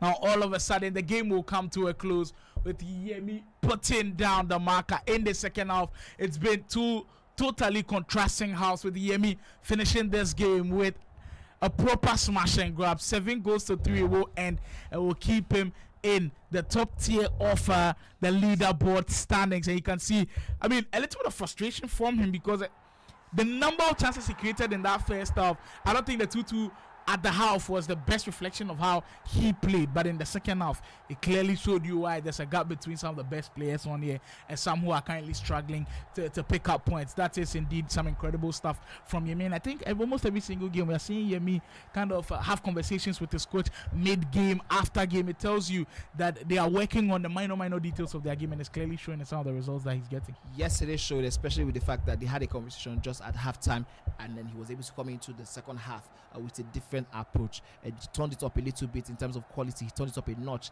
and he gave him the difference. I gave him the goals and the points he definitely needed. Now he scored 7-3 against DadaBoy, a tough opponent, a quality opponent, of course, despite the recent result that DadaBoy has had here and there. But whatever the case is, I'm pretty sure that Yemi and his coach will be very delighted with this one. 3 points in the bag. I believe he does have another game later today. We'll be seeing that one on the broadcast. Hopefully, we're definitely going to see how Yemi can progress from this point to the next. That's all that matters on the national Esoccer Pro Leagues. The 3 points are all that matter most for some of these players. The ability to be able to go to games, maybe not have the best of the first half or the best 15 minutes, the best spells of the game, but still be able to get those all important points. For Yemi, this is a job well done. For DadaBoy himself, now he has to go back to the drawing board again. Yes, we did say this yesterday, that yes, he had a decent performance yesterday, which was day 1, week 2.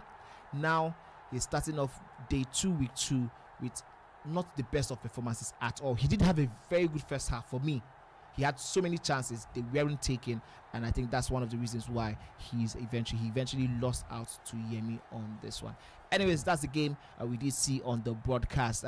Yemi going up against DadaBoy. 7-3 is how it ended. In the game off the screen, the secondary game, we did see at some point, we did see KK leading Bryce by 4 goals to 2. We might get more updates on that one as we continue. When we come back, there's still many more games to come. We don't go anywhere. We are coming back with more action. My focus here is to perform, great get to finishing second on Division 2 showed that I belong on this level. Hello everyone, my name is Dracarys, aka Italian Mafia. I'm here to participate in the K Esports Esoccer League.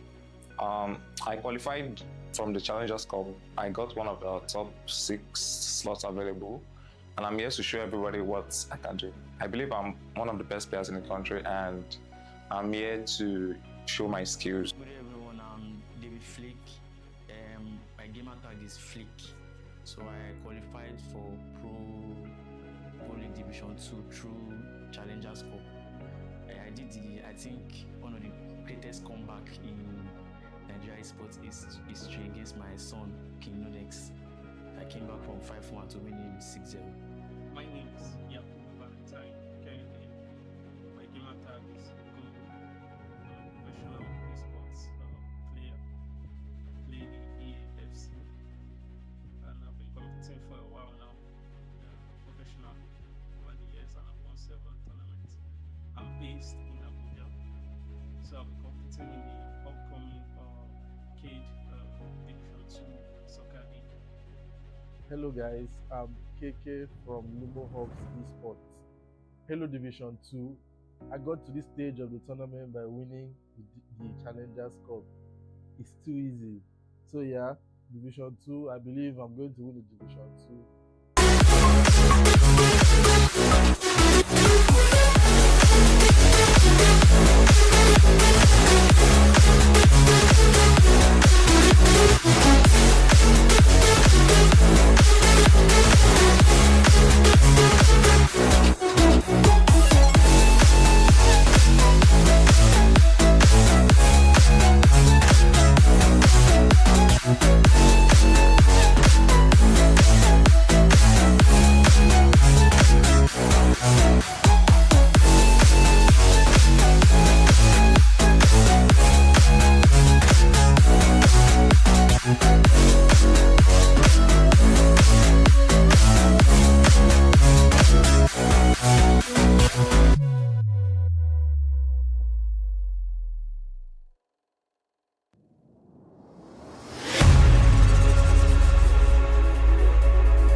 I've been away for quite a while, 1 year now, so I'm looking to be back with a bang.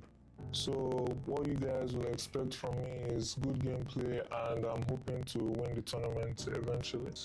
I see myself as going to make top 2. Very, very key for me. The goal is to make top 2 in Division 2 and compete with the rest of the best players in Nigeria. What motivates me to play this game is waking up every day to improve daily. I like to learn from the best. I watch the pro scene. I follow Anders Gang, Komno, and I'm coming for Division 2 players, so watch out. Top 2 is the goal. Cheers. So I would come here with my A game, bringing everything to the table. I'm not an underdog at all. In fact, I feel my opponent should be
welcome back from that break. We are still here live in the Lagos studios, the Game Evolution studios, where we're giving it to you guys the very best of the esports in the National Esoccer Pro League, brought to you courtesy of Cade Esports and all of our partners, the Afri Sports, the Gamer Pride, and every other person who is making this a success today. Don't forget the Esports Federation of Nigeria helping us to give you guys the very, very best of FC as it happens. We just watched 2 games on stream.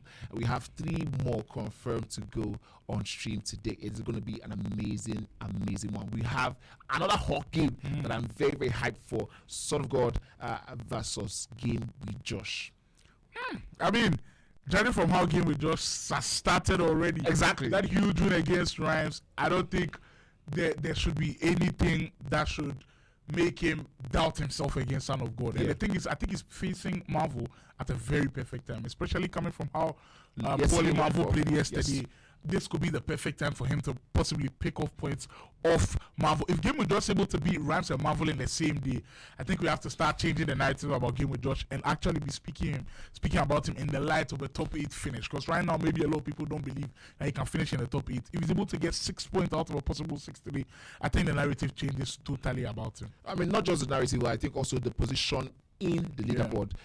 Yesterday, we did see him coming up closer in terms of the points, in terms of the numbers on the leaderboard. And now that 3 huge points, I'm sure by the time we get the leaderboard on the screen, you will see how much those 3 points have catapulted him again up front. Don't forget, as he's winning, some other people around him are also dropping points, which means he's also climbing the ladder. But if he can be able to get these 3 points against Marvel, I mean, so this is how I look at it.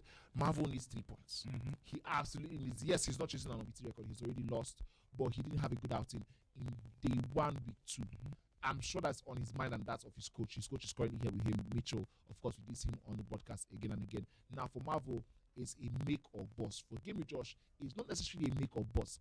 A draw is a good point for him, and I think that's what makes GameWithJosh dangerous. He necessarily isn't playing for 3 points. He's playing for just 1 point, which is enough for him. He doesn't have too much to lose. He doesn't have too much to lose, and then I think he's going to be sitting, waiting to soak in all the pressure. That's where it gets very dangerous for Marvel.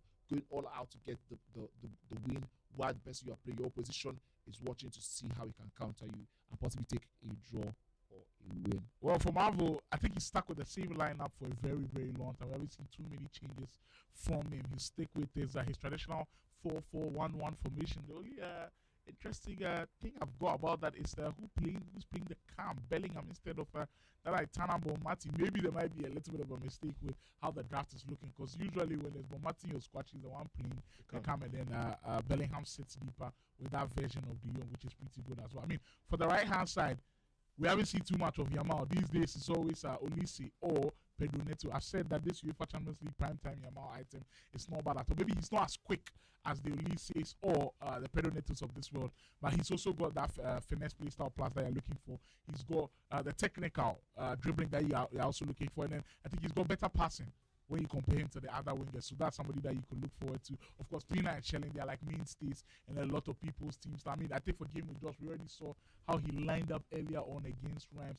For him, it's clear he is going to make sure that he's going to abuse that middle. Yaya Toure, I think he was decent in his other game, made a lot of interceptions that really caused so many problems for Rhymez. And now all of a sudden, you can tell that GameWithJosh, when he has control over that game, he is indeed playing extremely well. So he's also rocking with that 4-5-1 matchup, 4-5-1 formation, and you have to look forward to how his fullbacks also perform. Yeah, absolutely. For me, the Bombito item is the one I think that is the difference. The Bombito item for GameWithJosh, not featuring in the match day squad for Son of God. That's what it is looking like in terms of the team's football players. I mean, I was also looking at the rules. I did say earlier that a lot of people take notice of their rules. I spoke about how Yemi, every single player of his is on plus. You can tell that GameWithJosh is also doing the same. Yeah, Toure is on plus. He's playing in a preferred role for him. The Sabotai item playing plus. We've got Olise if he's playing through the inverted wings is on plus. Shelling is playing on plus as well. All of the center backs plus the goalkeeper are all on plus right now. So you're using them to maximum ability. Sometimes you may not notice how important they are. Immediately you switch their roles, all of a sudden they are not on plus. In game, you're feeling like this guy's not performing to how they are. And you also look at the chemistry. He's playing on 30 chemistry. I think for new people who are introduced to Ultimate Team, I think the one mistake that they fall for is chemistry. Because in your mind, Ultimate Team is like a fantasy team. Anybody that I can put together will do well for me. But the chemistry is going to be important. Like the fact that you can put players together who can link it. That is why a lot of people are making sure that icons, heroes are always in their squads, because they always have the important parts to be able to link a lot of players together. So Howard in the squad is very important for GameWithJosh at this juncture, because he links so many ways that could really help the way things are going in the squad. So chemistry, very, very important. You always have to have at least above 30 chemistry, in my opinion. If you are playing below 30 chem, you might not be able to apply your full potential of that team to see the way things go down. So for GameWithJosh, that 30 chem, pretty important. We saw how much of damage he caused to Rhymez earlier on. And the thing is, he's adopted his style. Not too much of player locking, not too much of doing too much in the opponent's 18-yard area. Like Manny said earlier, he's direct. He's playing the fundamental way. The basics are kind of clicking for him. He could cause Son of God a lot of problems. And on the other hand as well, Son of God, I'm sure he'll be feeling like a wounded lion, especially after yesterday. Today could be a whole new other era for him.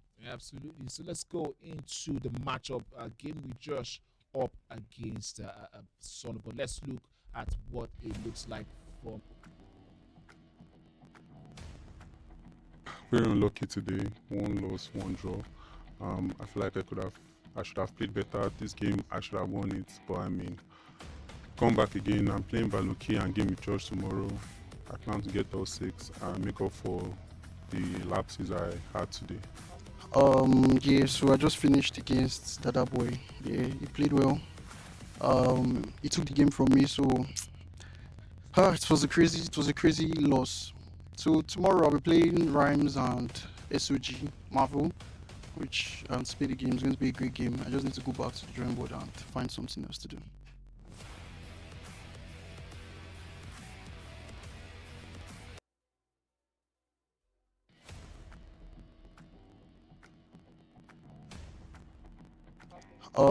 Yeah, so I just finished against DadaBoy. Yeah, he played well. He took the game from me, so it was a crazy loss.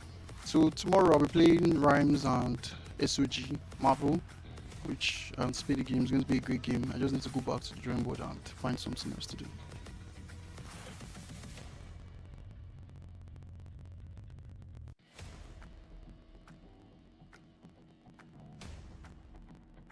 Just finished my game with Blaze 99.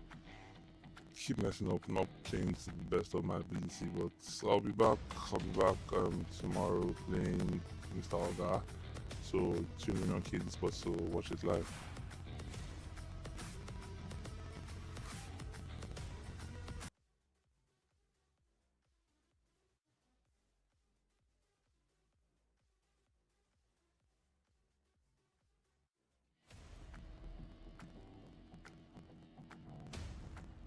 Tactical here.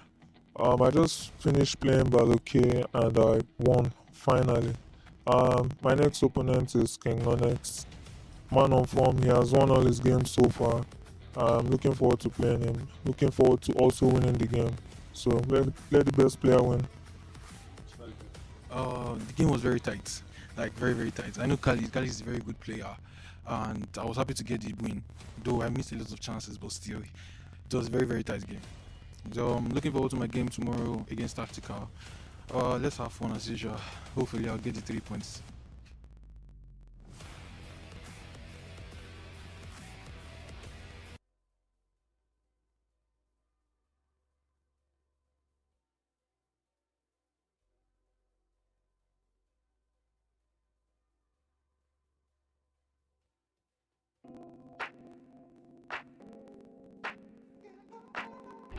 Yo guys, Rhymez again. I just finished playing my second match against my 2v2 teammates.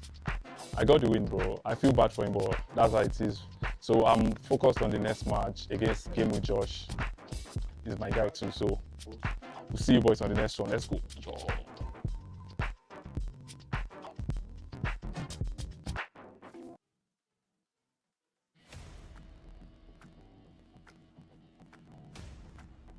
Tactical here. I just finished playing Baloke and I won finally. My next opponent is Konex. Man on form, he has won all his games so far. I'm looking forward to playing him. Looking forward to also winning the game. So let the best player win. The game was very tight, like very very tight. I know Kali is a very good player, and I was happy to get the win. Though I missed a lot of chances, but still, it was a very very tight game. So I'm looking forward to my game tomorrow against Tactical. Let's have fun as usual. Hopefully, I'll get the 3 points.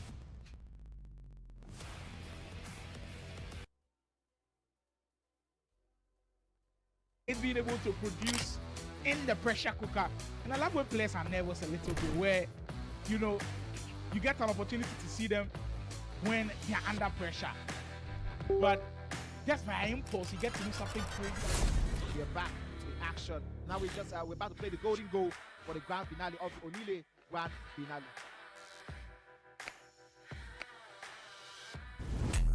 Oh, we're just having an update.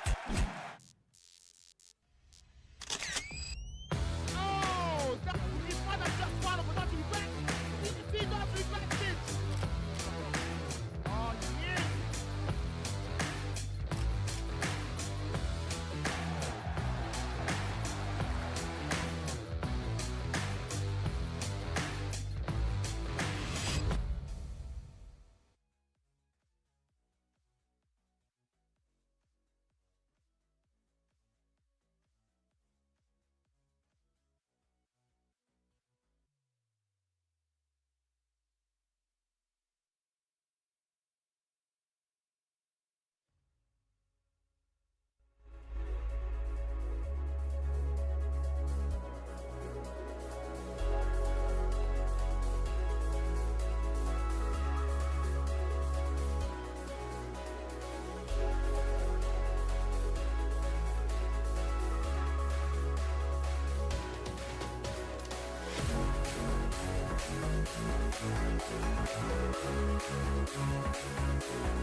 Do you love playing video games?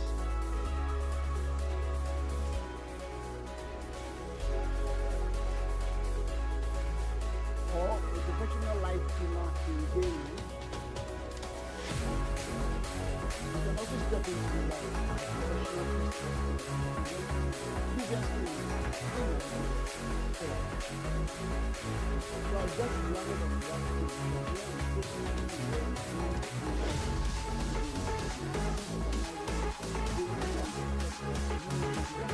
the best of the best in the esports industry right on this page. So make sure you share to someone, follow, and also subscribe to all our platforms. We're Game Evo Esports, the world of games, gamers, and gaming.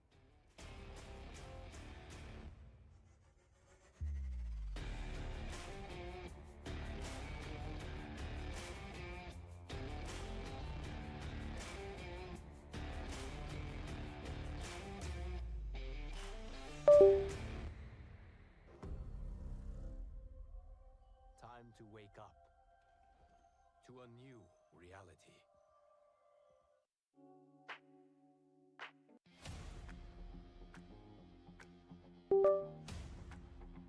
Very unlucky today. 1 loss, 1 draw. I feel like I should have played better. This game I should have won it, but I mean, come back again. I'm playing Baloke and GameWithJosh tomorrow. I plan to get all 6 and make up for the lapses I had today. Yeah, so I just finished against DadaBoy. Yeah, he played well.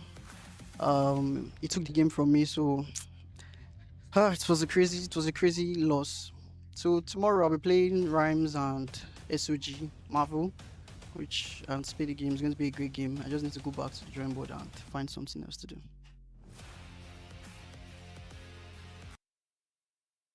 Well, it seems like things are happening thick and fast, and just like we expected, some players are really showing their mettle. And on to the next game we go. Well, we're about to feature a man who's already shown he can turn things around when he doesn't start pretty well. GameWithJosh already put out a statement of intent after beating Rhymez earlier on 5-3. He's going up against another top half of the table athlete, and it could be an interesting one. GameWithJosh up against Son of God. We've already previewed this game at length. We've spoken about how impactful the wins could be for both of them. I think for Son of God, though, if he misses out on the opportunity of grabbing 3 points, it could go a long way to affect him. Yes, I totally agree with you. That's why I was saying earlier on that for Son of God, he is in a scenario whereby he desperately needs 3 points. Even 1 point is not acceptable for him. And that's what makes this clash very interesting, because he's playing someone who has already gotten the first 3 points against a formidable opponent and can afford to relax and wait to catch him on those counters, those transitions. So whatever the case is, I think we're going to be, this is setting up to be one very interesting spectacle. This type of clash that will have us, our mouths watering for a very long time after we're done. Certainly, and you look at the way GameWithJosh approached the Rhymez game in those first 20 minutes. He was already out by like 2 or 3. 3 goals. He had 3 chances. He scored 3 chances. If Son of God allows GameWithJosh to settle in and really take the game to him in the first 10 to 15 minutes, he could be in trouble. As we do get this game finally underway. It's been a couple of delays in it. We apologize deeply for that one. Just rectifying a couple of things, but then of course we'll get everything in order to begin this one with. I believe also elsewhere there is another game happening concurrently. Don't worry at all. We've got the live proceedings, and of course when the goals do go in, we'll let you know about how everything is happening. I believe in this one, Son of God, or SOG if you want to call him, is in the red. He came from right to left as he looks to start this game well. Vicari, one hell of a save to begin as Sophia as GameWithJosh in the blue. Yes, now we can see a quick movement there by GameWithJosh trying to, like I said earlier, quickly turn things around. As soon as he has that ball, he has soaked up the defense, the pressure from Son of God. The next move is to see how he can quickly get the ball moving quickly. He has a chance. Vicario again with that save. I mean, these days, if your goalkeeper doesn't have far reach plus, I think you're missing out way too much, because the number of times that we see the finesse shots go in, but then against these keepers that have the far reach plus, your chances of saving them are high. I think you cannot afford to have a goalkeeper that doesn't have that play style. Yeah, and also I want to quickly point out something. We did say that in the game between DadaBoy and Yemi, that was a beautiful walk to go there. That drag back turned into another skill move used to beat the whole pressure from GameWithJosh. But I was talking about that corner routine. It does really seem like GameWithJosh has found a way to walk around it properly.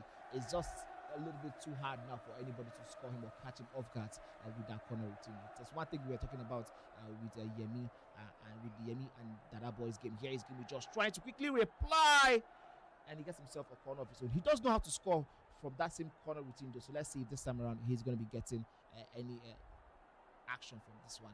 Well, the live action, if you're wondering where we currently are, Money and I will be coming to you every single weekend for the next couple of weeks for National Esoccer Pro League action, where some of the very best FC players Nigeria has got to offer will be in battle. See some players have some stellar performances and the storylines writing themselves. I mean, we are nowhere close to finding out who would eventually use him in their squad. So these days, your finesses have to be on point, or you can fake it a little bit and go for the other angles when you do have the opportunities. On the turnover, there comes Shelling, Son of God, overthinks things a little bit in that one.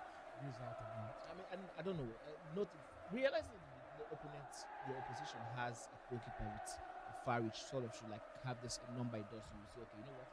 Since you have far reach, I could possibly I decide not to go for those moments where I am going for that finesse. But maybe I should try the low-driven shots. That probably will give GameWithJosh an opportunity here. Talking about the low, slide. Do tell me if I'm still in my octopus mode or not. It seems like it was telepathic there for Mane. And GameWithJosh immediately spoke about the low-driven finishes. That is what the man in red-hot form goes to, and it secures him an excellent equalizer. The thing with the low-driven efforts is goalkeepers with footwork plus are the ones that can really stop the low-driven shots. But you rarely see a goalkeeper with both far reach plus and footwork plus. Maybe he might have far reach, but then it will not be the playstyle plus. You have it as a silver version of the playstyle. But I mean, well thought out there by Mane, and indeed it has worked to perfection. Son of God, though, looking for his lead back, and we indeed find it, and it didn't take him too much time. That's one thing that would be good for him, the fact that when he was pegged back, it didn't take him too much time to respond. Yes, I think he's done himself a whole lot of good with that goal there. Now GameWithJosh has to go back to the basics and do the same job he did as soon as he was pegged earlier on. Go back and do it again and again and again. I think this is going to be a staple of this particular matchup. We're going to be seeing Son of God really pushing or taking GameWithJosh to the wire. I don't know if we will see it's GameWithJosh who's going to be taking Son of God to the wire. Here's that good move. Tries that jab back there, but I think Marvel was very open to what was going down there. My goodness, talk about that pace. I think she'll be taking that shot way ahead. One thing you notice about the through balls is that when someone triggers a run, and especially those quick wingers, they're on the run, and you haven't quickly switched to your fullback. Immediately that person is on a run, they have a quicker boost. Absolutely. As compared to you your own player who exactly. So you saw the run from Shelley, where she was from. Where she started running from. Exactly. If the switch from GameWithJosh had come maybe quicker, he would have been able to catch up. It's not that the fullbacks are not quick. It's just that some of these attackers, they are triggering the runs way early as compared to how the defenders are doing. And for Son of God now, I think he's doing a tremendous job of doing that. This time around, you saw GameWithJosh really switch up to Bombito pretty quickly, and that's how come Son of God had to change his mind on that one. That time, though, GameWithJosh able to win back possession of the ball. I've spoken into detail how this time around they are not seeing too much from GameWithJosh when he enters the 18-yard area, going to be as direct as possible, trying to find the finesse angles, because these days this is what is working for everybody. If you can't beat them, I always say try to join them, and I believe that's what GameWithJosh is doing.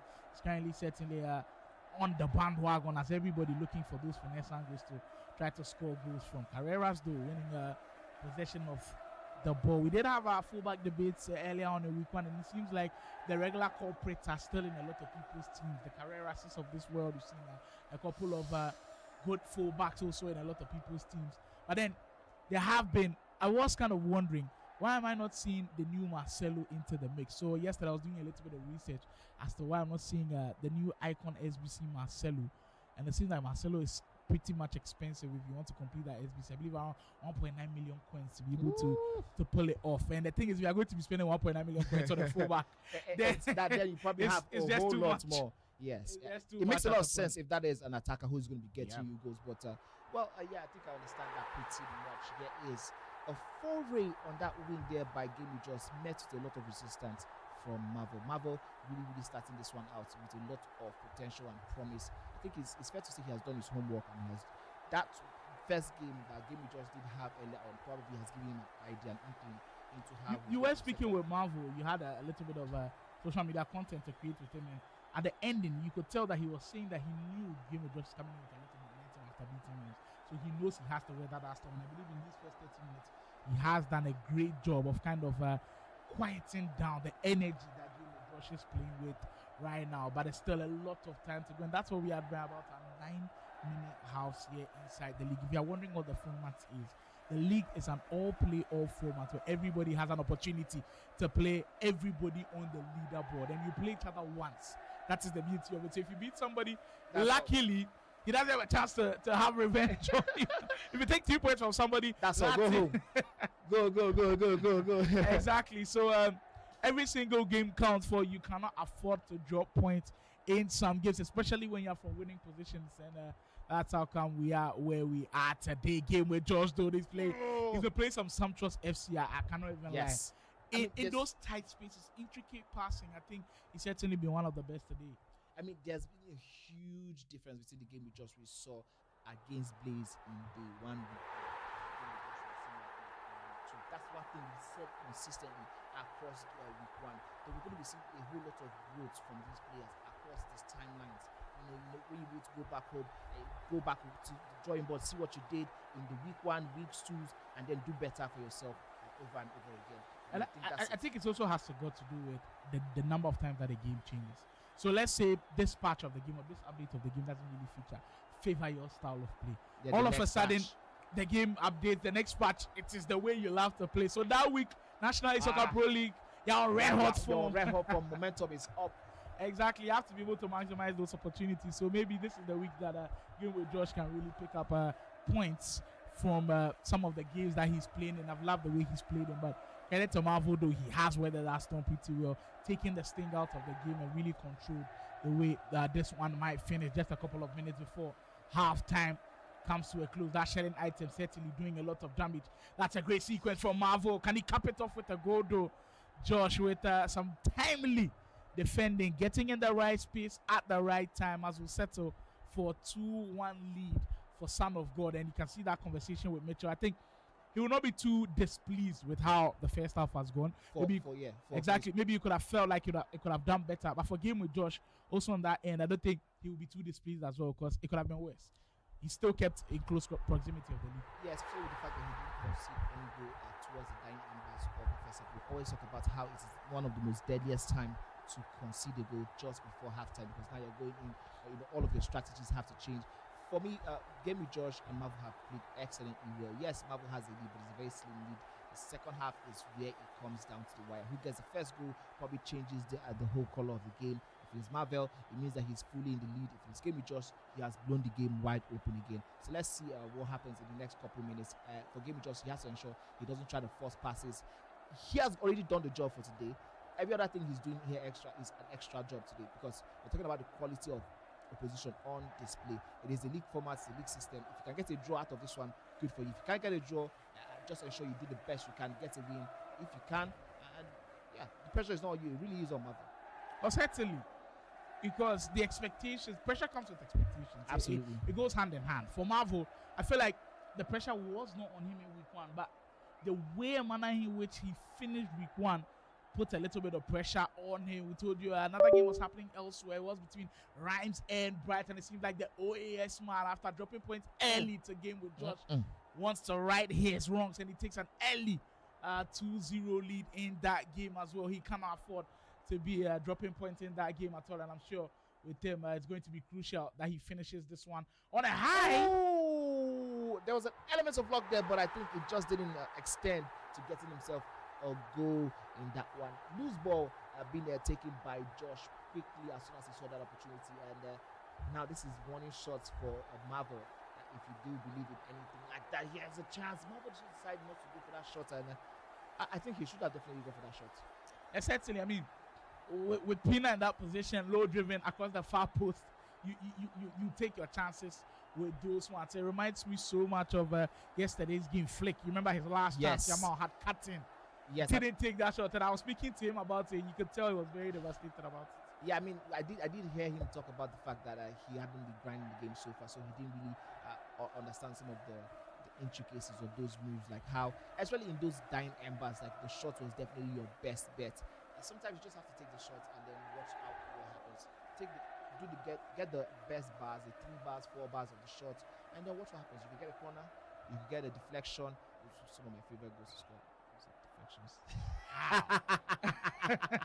I mean, it just really demoralizes your opponent, because exactly, it does. It does. Like so many times, like when a deflection goes in, or those ricochet, those painful ones, it can really let your opponent take his eye off the ball. But for GameWithJosh, it seems like his eye is on the ball, fully logged into this game, hoping to turn things around. I think if GameWithJosh is able to pull back and equalize and get a lead in this game, potentially win this game, I think he might be finishing this week in the top half of the table, especially with the way he's played, and he's deserved it as well. Yes, I mean, if he does find a way to win this one, it would be like one of the best performances he has had across any of the competitions that Cade Esports have brought since the turn of the year.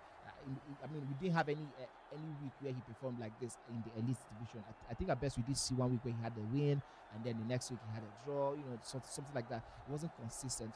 This will probably be a very consistent approach to the week for him. Marvel camped inside the half of Game with Josh as he pushes for one more goal to go, and just like that you lose possession off of it. And I say this with a lot of importance. Possession in this game might not mean you're dominating at all, because out of possession, players find a way to manipulate the game in their own favor. And I think that's what Game with Josh has done really well. You'd realize that in the Rhymez game, there were spells in the game where it was Rhymez controlling possession, but then really Game with Josh was all still the goals, controlling talking about the everything. goals. My goodness, you did have this one on right on spot. I mean, at this moment, I think we have to get some of these players to come and talk to us. Get to know telepathy, how we're able to see all of these things, because this is probably the second time where this is happening. But I think this is really about knowing what works and what doesn't work. The thing is, when you're out of possession, you kind of have a little bit of leverage, in the sense where if Marvel is keeping the ball on the edge of your box for a very long time, what it's doing is he's always triggering players into space. The fact that he's holding on to it for long means that he's not getting enough space to play a through ball or a pass. So what does he do? He calls for more players to get into the mix. Absolutely. And what does that do? It lets spaces in behind. Speaking of those spaces in behind, Game with Josh, one more to exploit.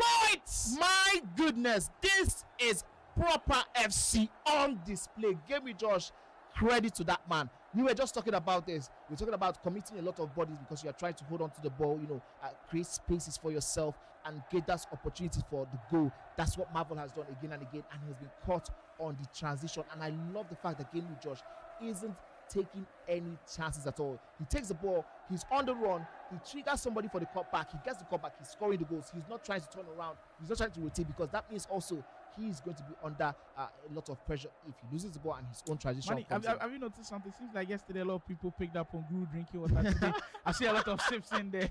Maybe that's a good luck charm. Listen, yes, I mean, and you will be very, very foolish not to take advantage of that if that's probably it. Every single thing counts. Sometimes those moments where you're able to take that I think water. taking a sip of the water can kind of give you a little bit of calmness in the game. It resets your brain a little bit. It reminds me so much of a Ghanaian athlete as well. Big ups. That's what he does. After every action, whether he concedes a goal, whether he scores a goal, he's taking a sip of water. For him, it just resets his brain a little bit. It just reminds him of what he needs to do next in the upcoming possession. So Game with Josh, what a turnaround he's had. And currently, he has indeed completed the comeback. 20 minutes to go, though. An interesting one to look forward to in the last couple of minutes. Yes, and there's still so much to play for here. Game with Josh possibly trying to get himself another goal that will probably cement the 3 points for him in this line of action, while Marvel, who has been pegged back for the first time in this game, is possibly looking to commit more bodies, and that will leave him a suspect to some of those counters that Game with Josh has used to deadly effects today. But whatever the case is, I think the fact that Marvel does have his coach with him in that box will probably give him another added advantage to know how to set up to calm him also down, because this game is not totally gone. All he needs is another goal. Game is just currently in red hot form today, as you can see. And so if Marvel is also getting a draw out of this one, it might not be the baddest of the results. It might just be a very, very decent one, given what we have seen from Game with Josh today. Yeah, certainly. Especially in the kind of form that Game with Josh is, maybe the Marvel, a draw from Marvel wouldn't be that bad. But for Game with Josh, it looks like he has a sight set on the potential. Well, this game scored. Oh, talk about not being lucky. My goodness, how did that not go in? That's a huge opportunity spent right there. Could have had that equalizer he was looking for.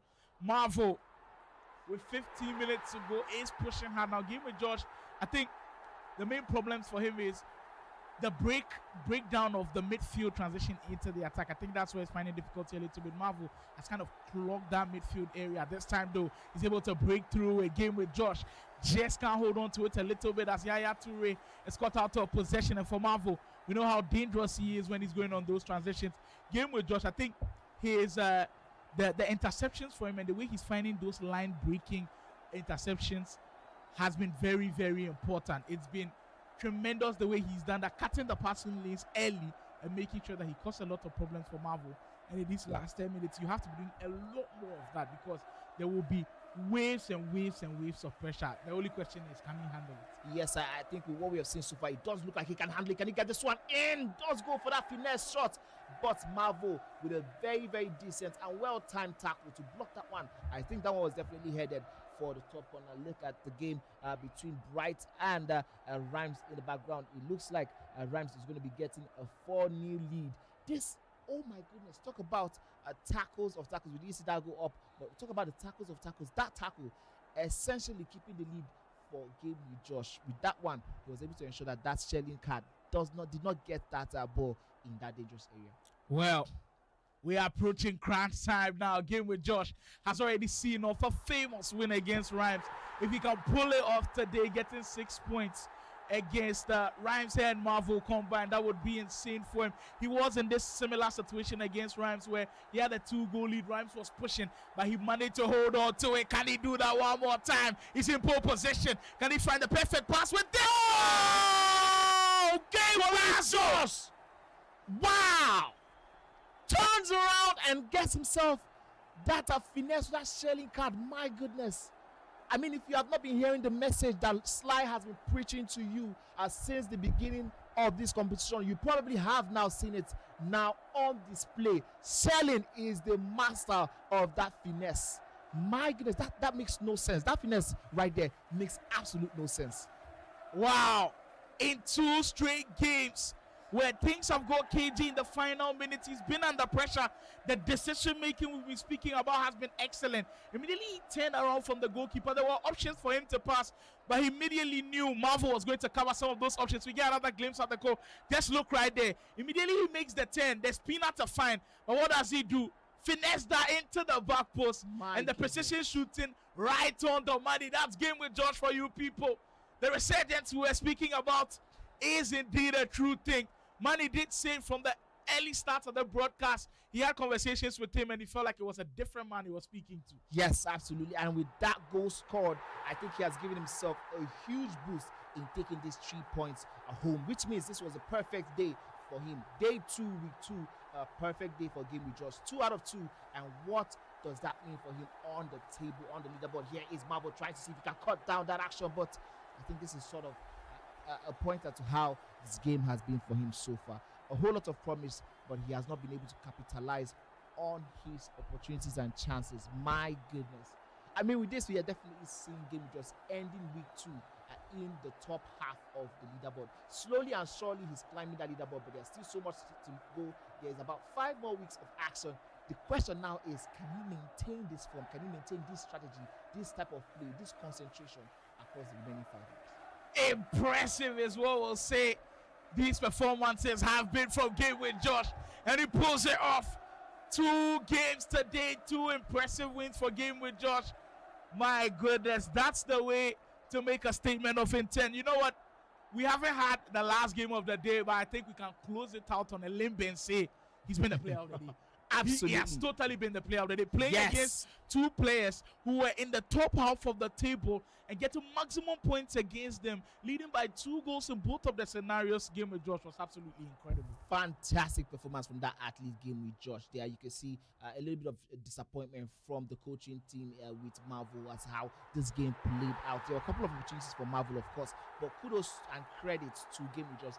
The defending today was really where the game was won. We didn't have him say yesterday on stream that he was focusing on attack, but today after a couple conversations, I did hear him say, you know what, I might just go back and really figure out how I can do better in my defending.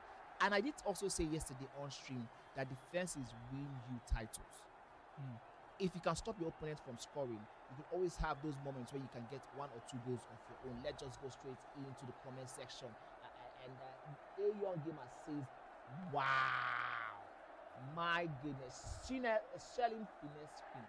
Yeah, she is. That's crown her right now. Like, at this point, immediately she gets in those positions is insane. And the thing is, getting in that position is important. Yes. But to be able to have the ability to use the precision shooting in that angle, because mind you, this tournament precision shooting is compulsory. Yeah. If it was maybe me in that position, I'm finessing somewhere in the stands. And that's how good this guy Maybe is. an I think elbow. it's impressive, very, very impressive that he was able to pull it off. There's the mentality to be able to do it is indeed insane. Yes, and Jasper says, game with Josh, what a player. Indeed, what a player. This is the different player than who we saw in game week 1. What a goal, Arnold Simmons says. And Jason Mills says, pro, they coach you, no mean say you be pro. Wow.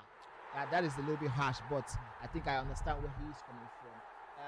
Son of God, though, I had hopes for him. But I don't think it's over. This is just week 2. We did see an impressive performance from him in week 1.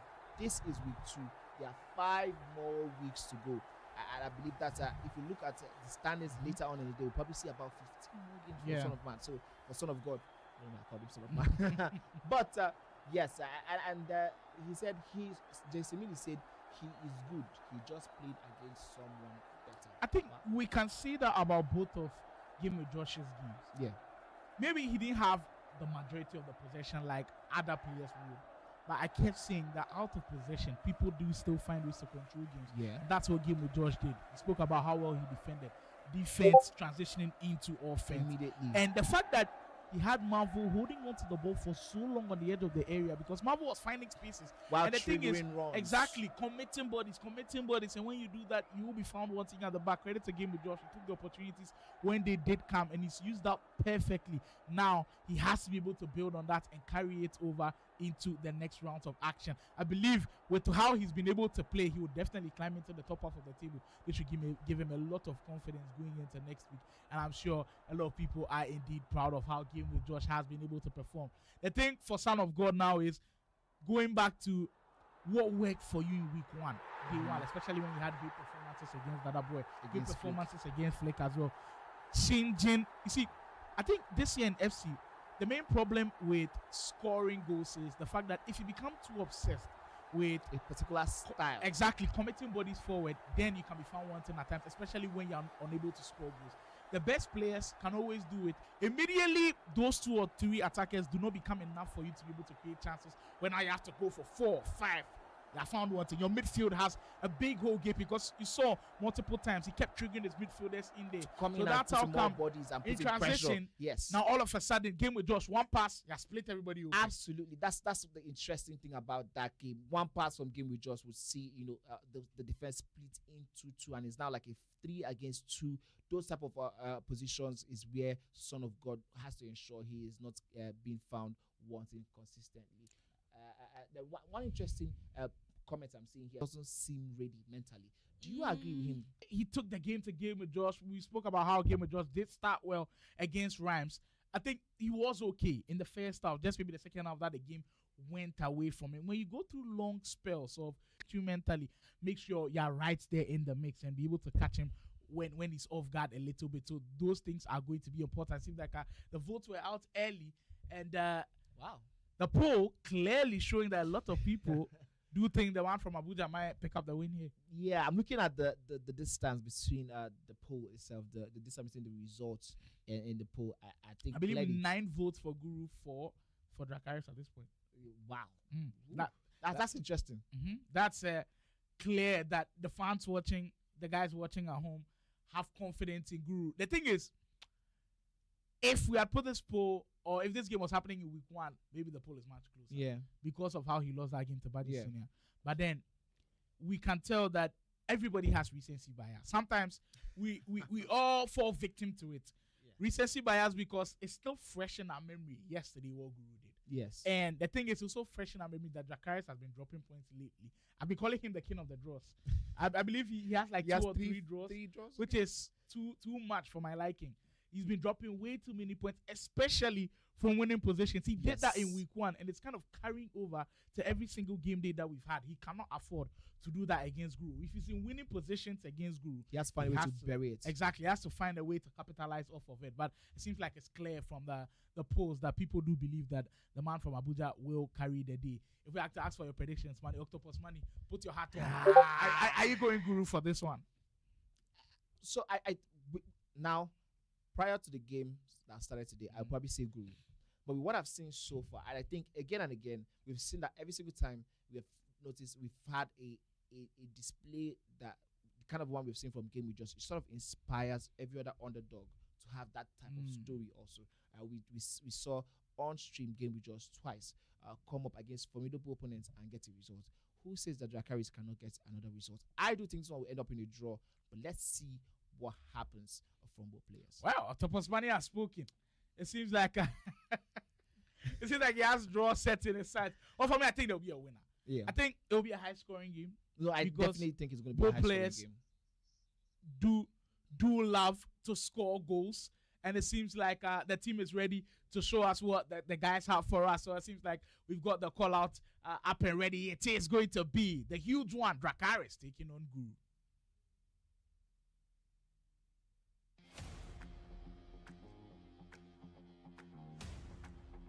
I won't lie, that game was actually very, very sweaty. I think that was my most toughest game I've played so far, and I was unlucky once again. But kudos to my opponent. Actually, I think he defended way better than me. So looking forward to my next game. I'm playing Guru tomorrow, which is going to be another tough game. So yeah, I have to lock in.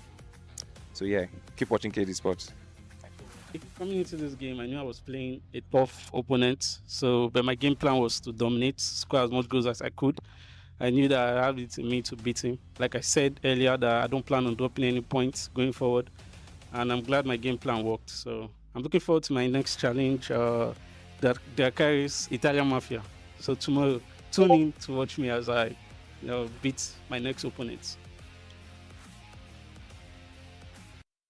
Rediscovered form for Guru, redefined energy for Dracarys. We'll see who takes the lead in this one. The huge matchup of the day about to go down. Afro Pandas Dracarys. Every single game he's been in, there has been some drama, some entertainment, some last minute things that we've been seeing that we have been enjoying. So we've been calling for his games to be on broadcast. Guru has also shown that on broadcast he can certainly deliver. So one thing that Manny and I will promise you here is entertainment. Absolutely, that's one thing that the National Soccer League has always got for you, and I believe we might have it in abundance with this game. Yes, sir, and we have the drafts for the teams from Guru, and I think we're going to have in Dracarys after that. We have another Lamine Yamal Champions League item also. Exactly. We did speak about it earlier in the game. I think that was Marvel. We did see Marvel use that particular item. Diego Dallo is the one. Diego Dallo and Carreras are the fullbacks.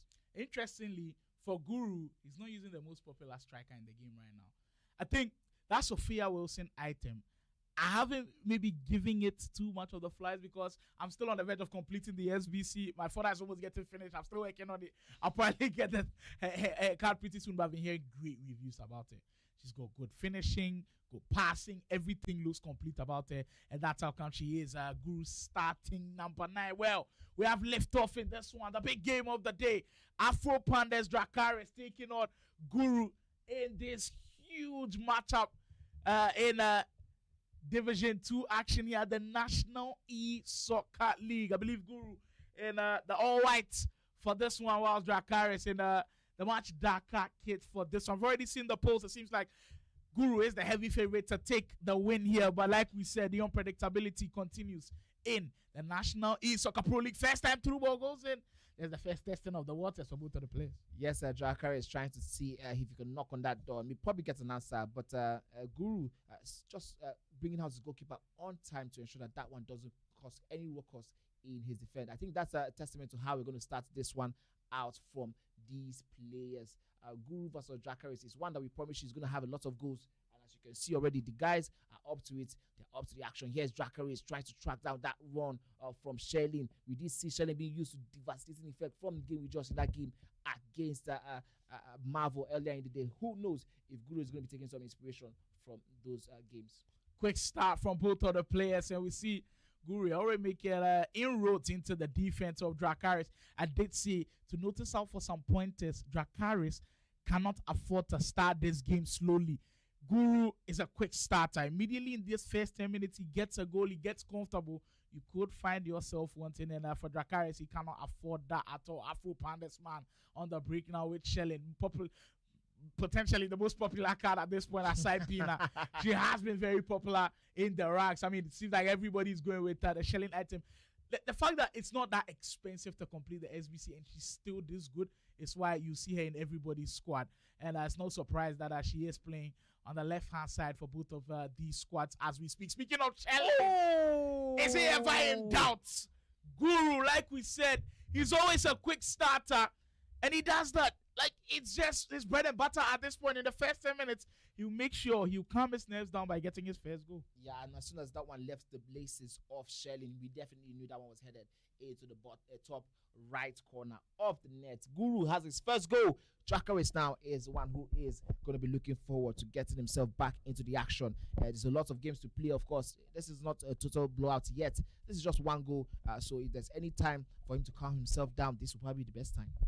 Well, for both of these guys, I believe if you combine everybody's gameplay, you take it one by one and try to analyze it tactically, I think both of these guys use the player lock the most.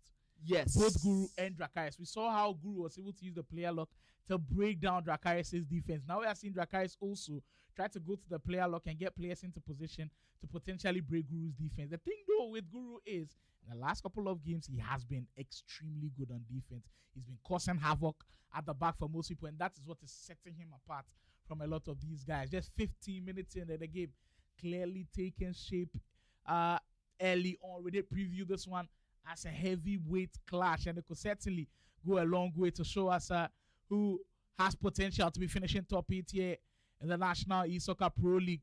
Dracarys calmed on the 18-yard area. Fortunately, bounce will fall to Pina, looking for the space to shoot, and he does commit a couple of bodies. Pina finds a way through all those bodies. Well, when there's a will, there is a way. Definitely a way in that one. What a good move that one was. So shout out to Dracarys for finding that space. I don't know if that's what was a low-driven finesse, but I don't know how he was able to get that one. I think it's a low-driven shot, but he gets him the goal that sort of replies the earlier goal from Guru. Now we're back level on the terms. We can see what both players are going to give us going on. We do say multiple times that sometimes you make your own luck. At that point, the number of bodies committed, you could clearly see the intent from Dracarys, and that's how come when the ricochet bounced back, he was in the right position to receive it, and he definitely made a lot of advantages with what came about it. Excellent start to this game as well. I said that Dracarys cannot afford for this game to get away from it. Immediately Guru scores, Dracarys has to find a response, or Dracarys can take a lead as well. Corner kick situation coming in. Guru will win the knockdown as Sophia Wilson. She's as deadly as they come. You cannot afford to give her any breathing room. This game has potential to go right down to the wire. Already, both of the guys showing that they are well structured. You're not seeing a clear domination, especially in that midfield. Both of them are kind of had 50-50 possession as we speak, and I like what I'm seeing from both of the guys so far. And I like the fact that both of them are playing against set defenses. That shows the time, the energy, the research. I mean, the grind that has gone into the way they set up their defenses. So shout out to both players for that one. Certainly. Dracarys, he's been in a familiar sort so far. He was fortunate with the way that goal went in, the equalizer, but he's shown clearly that he's not afraid to camp in front of the box of Guru. He's got confidence to break him down. Pedro Neto trying to maybe get some space over off of Carreras, but that time Guru gets the better off of him. I mean, there is another game happening concurrently, we believe. When the updates do come in, we will see how things are happening, things shaping up perfectly inside week 2 of the National Esoccer League. We told you this is going to be 7 weeks worth of action, and it's something that you certainly cannot afford to miss a single bit of it. If you've not been following the action on YouTube, make sure you're following across all other social media platforms. If you're a huge TikTok fan, if you're on X, if you're on Instagram, the place to be is Cade Esports to be kept in the loop with everything that's happening. If you've also not downloaded the Cade Esports app, I think you're missing out on a lot. If you're into gaming accessories, you want to get a console, a controller, anything concerned with gaming, you could go on there. There are vendors on there to make your day definitely brighter. And we'll see Guru make goodness, that goal. I mean, you saw the way Dracarys reacted to that goal. Didn't even expect it to go in. At this point, Guru will will certainly not care how that go went, but Shelling's item just keeps mesmerizing every single time. Yes, I mean, we did call her, we did see her being called the finesse queen. Might as well be calling her the gold queen, because right now, every single thing she's touching is turning into gold right now for any person who picks her in that team. But now, Dracarys has to do the job again and again. He's shown that he can score the goal. He's shown that he can test that waters in terms of the Guru's defense. Now he has to do it again and again. He has another chance for Dracarys, quickly trying to get back into the action. We have the replay of how that goal went in. But even with all of that happening, all of the attention from the Dracarys happening there, Guru was still able to find a way with Shelling. Certainly. Dracarys, though, I think one thing that you've got to give him credit for is the fact that he's pegging Guru back, and that's going to be important because you don't want Guru to be winning the ball right in the midfield area, so it makes his job easier to get into your defense. Let him win it at his defensive position. That one gives you a lot of time to kind of set your defense a little bit and cause him much problems. But the Abuja man looks like he is settling into the groove quite nicely. Leads by 2-1 in this one. Shelling on the wing as Dallo will keep close eye on that one. Dracarys, I don't think his defending has been bad at all in these first 35 minutes. Just that sometimes great offense trumps great defense. That's just the way of life in any sport. I think it's just back to just how it works sometimes. You know, like you have done your own part, and then you get to, you do have, no matter how good a defense is, they do concede goals. That's just the matter at hand, right? So whatever you consider goal, you keep it moving. You know, you switch your attentions back to what you could do to ensure you scoring your own goals, and that's all that it is. Talking about scoring your own goals, here is Dracarys with a roulette. That far reach there, sort of. Denying Pedro of what would have been a highlight goal. Oh, certainly. I think there's the gap a little bit, kind of too wide for him to execute that finesse. And one thing that I've noticed from the finesse is if you're finessing from outside of the box, the success rate is not as high as is inside the box these days. That's just me, though. But then with the players that have got a finesse playstyle plus, you can try your luck with them a couple of times. But in that moment, maybe you're expecting Dracarys to kind of push forward a little bit on that possession. Dracarys, though, I like how he's winning the ball back, causing Guru to do a lot of the thinking when it comes to his offense. Just about 4 minutes to go. And this blockbuster of an affair. Carreras at the back for Dallo.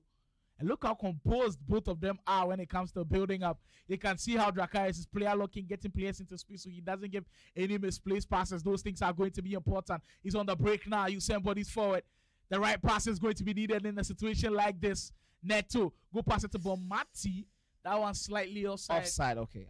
I was wondering if that one wasn't going to be offside and he just turned around. That would have been a very, very bad one for him. But shout outs to him. He did get a very, very good pass into Bonmati, who was a little bit offside. But going back into the action, it is just 1 minute extra time. Can he use this as an opportunity to get himself a goal? Here is Pina, a lot of attention on her, enough to stop that one from becoming a problem for Guru. And I think that will be the last action for the half. Yes, the referee confirms it, and we're going to be going straight into the second half. We've spoken about this again and again. It does feel like repetition at this time, but the opening stages of the second half is where it really, really is lying for any pro player. Once you come back, when you go on the break and you come back, how you start out in the second half, very, very crucial. Dracarys is not out of this game at all by any means. He really, really is still in this one. I like how he's played, especially his defending. Even though he's conceded 2 goals, I think there's been numerous scenarios where Guru hasn't been comfortable. The usual dominant Guru that we've seen.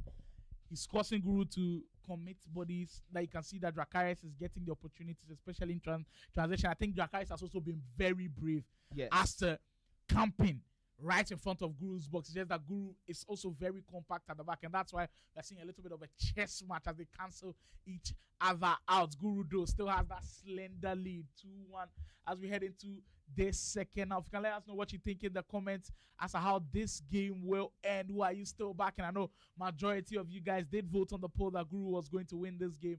Who do you think picks up the win after the half that you've seen? Guru, though, certainly has the win in his sights, and he might just get this possession of the ball that time, though.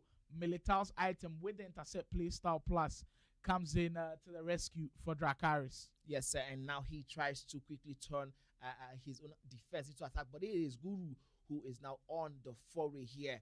Ball is back to Sherlin. Sherlin back to Talanohu item. Back to Lamine Yamal now, the Champions League item, looking for space there for Guru. Dracarys has his whole attention on that player, trying to ensure that there is no opportunity here. Talanogu really opening up his body with a good pass. He might be in a decent position. Great defense there from Dracarys, to be honest. Great defense there. That's one thing I really like about the Dracarys card. My goodness, Pina! What a pass that would have been. But the tackle was just enough to stop that one from going into the danger zone for Guru. Here is Dracarys. This has been an end-to-end second half. Both players really taking the game by the stroke of the neck. I think very, very soon we might see another goal going. We are expecting a whole lot of goals, but we have not seen a lot of that. I think it has been a defensive masterclass from both of them, to be fair. Players. Like, Guru has really tracked the runs very well. That last opportunity he saw from Dracarys. Dracarys kind of baited around a little bit where he triggered a midfielder instead of the usual winger. So you saw Bomati make a really deep run, and it was Pina who tried to thread the ball through. Usually, it catches players off guard. Well, not for Guru, though. The Abuja man clearly knows what he's doing on defense, and he's very alert to the dangers that Dracarys can pose. Speaking of Dracarys, wins the ball back, and just like that, can't keep a hold of it. I think now Guru is settling into the usual dominant form where when he loses the ball, a couple of seconds later, he finds a way to win it. He's just been that aggressive, and if he can channel this energy to finding a third goal, it could certainly go on to do him so much good. That pass, though, not the best of options to find. Yeah, but that's where it now starts getting very, very tricky. You know, he is now chasing for the third goal. He now leaves himself open in the back for possibly a counter, a quick transition from his opponent, Dracarys. We do know Dracarys has the ability to get any player at all into the 18-yard box, into those danger zone, and possibly score a goal. So Guru has to really, really have that at the back of his mind while he's chasing that third goal, that this is still a top man's game and anything could still happen. Talking about anything happen, here is Pedro Neto. Ball is out now to Dalo. Can he get a ball into the 18-yard box? Lots and lots of player locks from both players, and I promise you, my eyes are really hurting me right now. Yeah, keeping up with them, it's not easy at all. Keeping up with them, it's not easy at all. The 1-10 through ball splits open the back. Guru! That's number 3. In this big game, this goal will surely go a long way to potentially securing massive points on display. What a goal that was. And against the run of play, Italian Mafia holding on to the ball for so long. And just like that, the turnover causing him so much damage. Lamine Yamal one-on-one with the goalkeeper. In that finesse angle, we knew it was impossible for him to miss. Absolutely, and the goalkeeper didn't do himself any justice there with that. As soon as he brought it out, I knew that was definitely going to go in. I mean, Lamine Yamal, strong foot, left foot in that angle with the finesse. There is absolutely no reason why he's going to be missing that one. Guru, I was saying that it looked like he was settling in the game. That is what stretches in this game can do to you. When you feel like there are long stretches in the game, okay, now Italian Mafia is pushing and pushing and pushing, it might just allow him to sleep. And I think he just didn't see that run coming from Lamine Yamal. And that is what we speak about concentration in a 9-minute half. Look, it was a 6-minute half of the game. You can keep full concentration against a really good player. Yeah. Because you know what? It's just for 6 minutes you can really do it. In a 9-minute half, though, can you keep him out of the danger zone? Can you keep your door shut? And that thing, I think, is the most difficult part of the league. I really, really like the way you put it. Can you keep your opponents out? That's for your opponents. But can you keep your door shut? That's your own now mental space. Can you keep your head in the game consistently? And I think that's the difference between both players right now as it stands. Baloke, oh my goodness, it might be that Baloke is looking for trouble. And I think it is Son of God who gets himself an equalizer in this one. Wow, what a game we have on our hands there. Marvel currently in a whole lot of trouble right now as it stands. It looks like Baloke got himself a third goal. Yes, he did. Wow. This is absolutely insane. End-to-end stuff. Marvel in deep hot waters right now. I mean, from the excellent start he had, well, it seems like things beginning to take a turn for him. We've spoken about how you just can't seem to write the script when it comes to the National Esoccer League. And it seems like for Marvel, things just not going his way. Money and I have reiterated the fact that there will be weeks where you see some players and you will not believe that's actually them playing. I think the clear examples have been Marvel this week, GameWithJosh this week as well. Like the clear opposites of how things can immediately change for you. Exactly. 65 minutes gone on the game clock. Guru now settling in a comfortable position. Now can breathe a little bit, commit bodies at the back and make sure that he can frustrate Dracarys a little bit. Dracarys, though, cannot afford to concede yet another goal, or else this game will certainly be done and dusted. There he is one more time as he gives the ball away cheaply. This is clearly what you do not want to do against Guru, because for now, Guru doesn't need to rush anything at all. So we'll see a little bit of a formation change from Dracarys. Maybe going into a more offensive formation. Yeah, that makes sense. It is 68 minutes on the clock. You don't have a lot of time. For Guru, this is such a huge time, for him to be able to round down the clock. But for Dracarys, this time it's very short and he's running as fast as he can. So I think I do understand. It's like indeed Guru is back in the talk.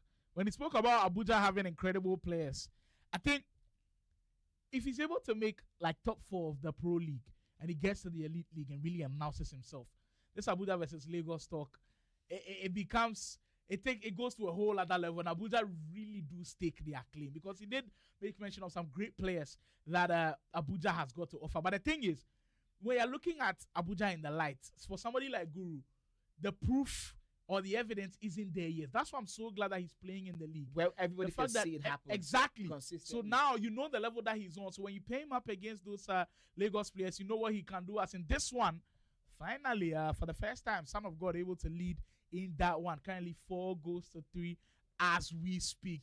Guru still dancing in the area, and he's just been comfortable after getting that 3rd goal.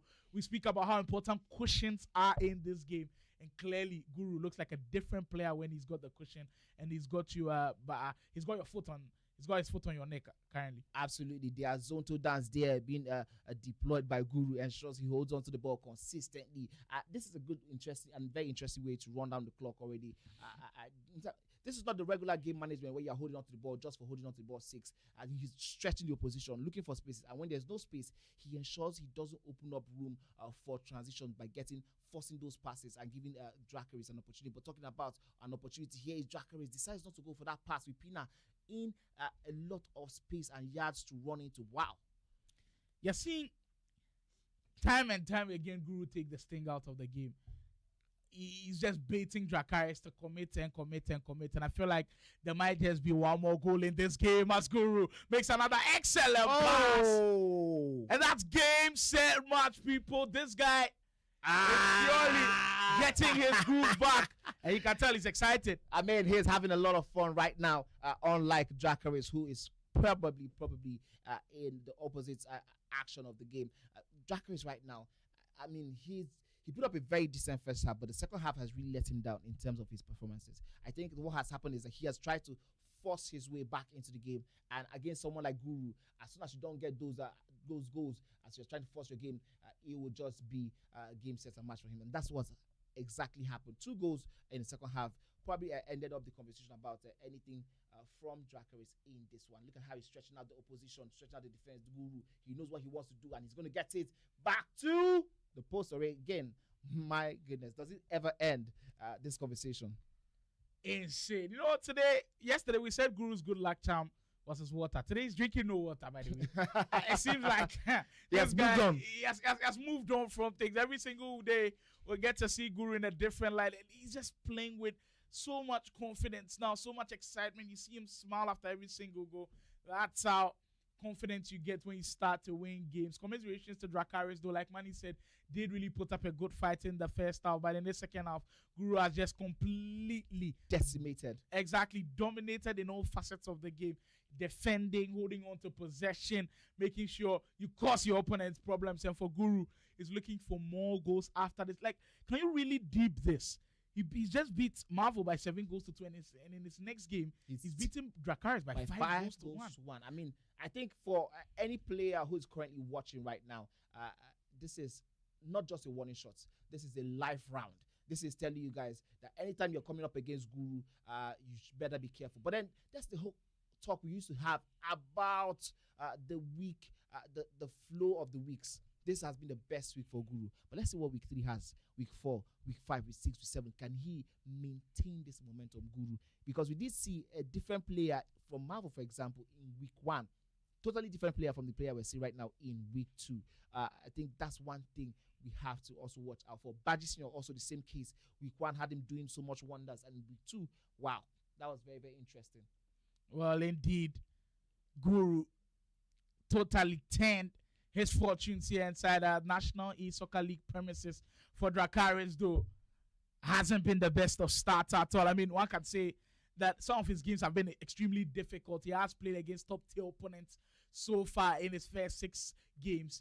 But then, Manny will always say, play what is in front of you, deal with what is in front of you. And to be honest, he hasn't dealt with it in the best possible way. Sometimes he has opportunities, and Guru just keeps piling on the pressure, shows no mercy, and definitely making the signal of intent to everybody that this guy is certainly here to make a lot of waves in this league. Well, I believe that final strike will signal job done for Guru in this heavyweight clash. He completes it with a 6-1 mauling in an incredible fashion.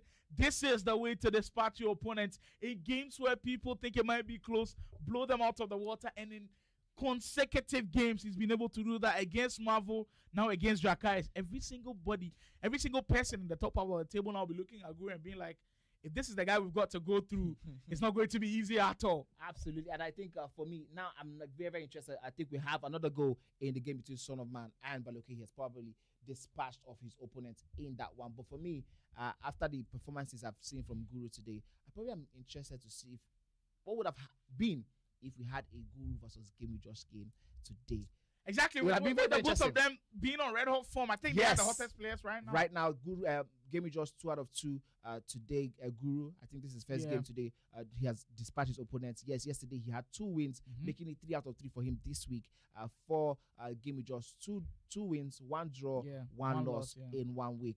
It would probably have been a very interesting game. Certainly. It seems like the fans did know what they were speaking about. Remember the polls that we did? Yeah, I went for a draw. Heavy my favorites. Goodness, what is this? Heavy favorites. He's like, this year, National Soccer League of Topos Money. He's way off it. But that's just sometimes how it happens. This league, so unpredictable. And we hope you at home are enjoying the action that we've got for you. That's just about like 5 rounds of action that we've had on the main broadcast. And every single one of them have been enjoyable so far. We're edging closer to seeing how the table will look like right at the end of the week. Yes, we do have one more action left inside week 2, day 2. So don't go anywhere. The action is just starting, I tell you guys, because we have 5 more weeks after this week. So the stories keep changing daily. The narratives, the agendas, they are changing daily. The formations, the players, they are changing everything about themselves also daily. We are here. We're going to have one more round, and after that, we're going to be seeing what the leaderboard looks like after the whole event we've had today. Don't go anywhere. We're going to for a quick break. We'll come back and we'll finish up today's stream.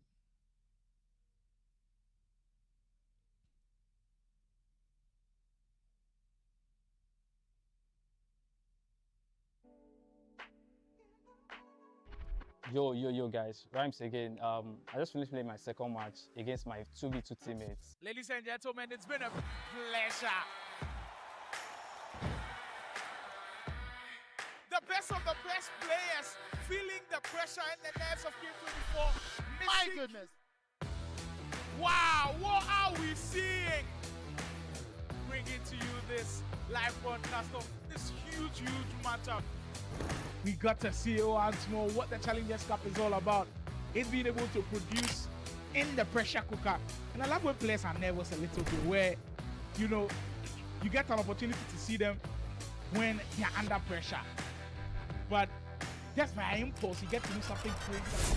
We're back to action. Now we're about to play the golden goal for the grand finale of Onile Grand Finale.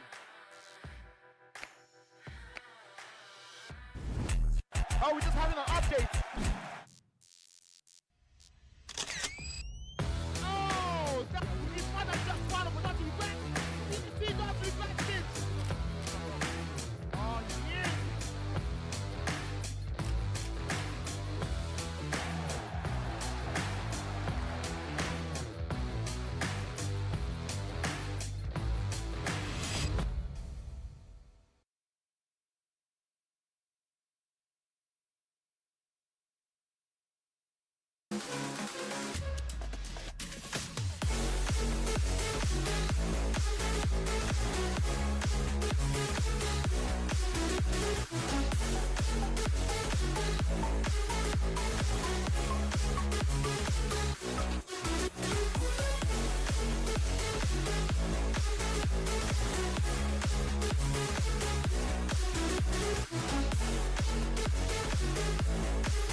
We're Game Evo Esports, the world of games, gamers, and gaming.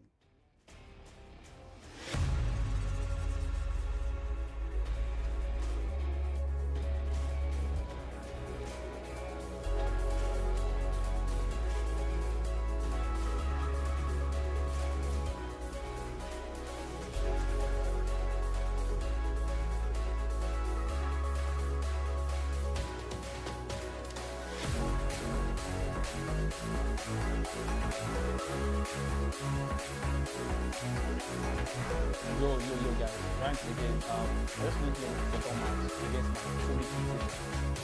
I got the win, I feel bad for them. That's how it is. So I'm focused on the next match against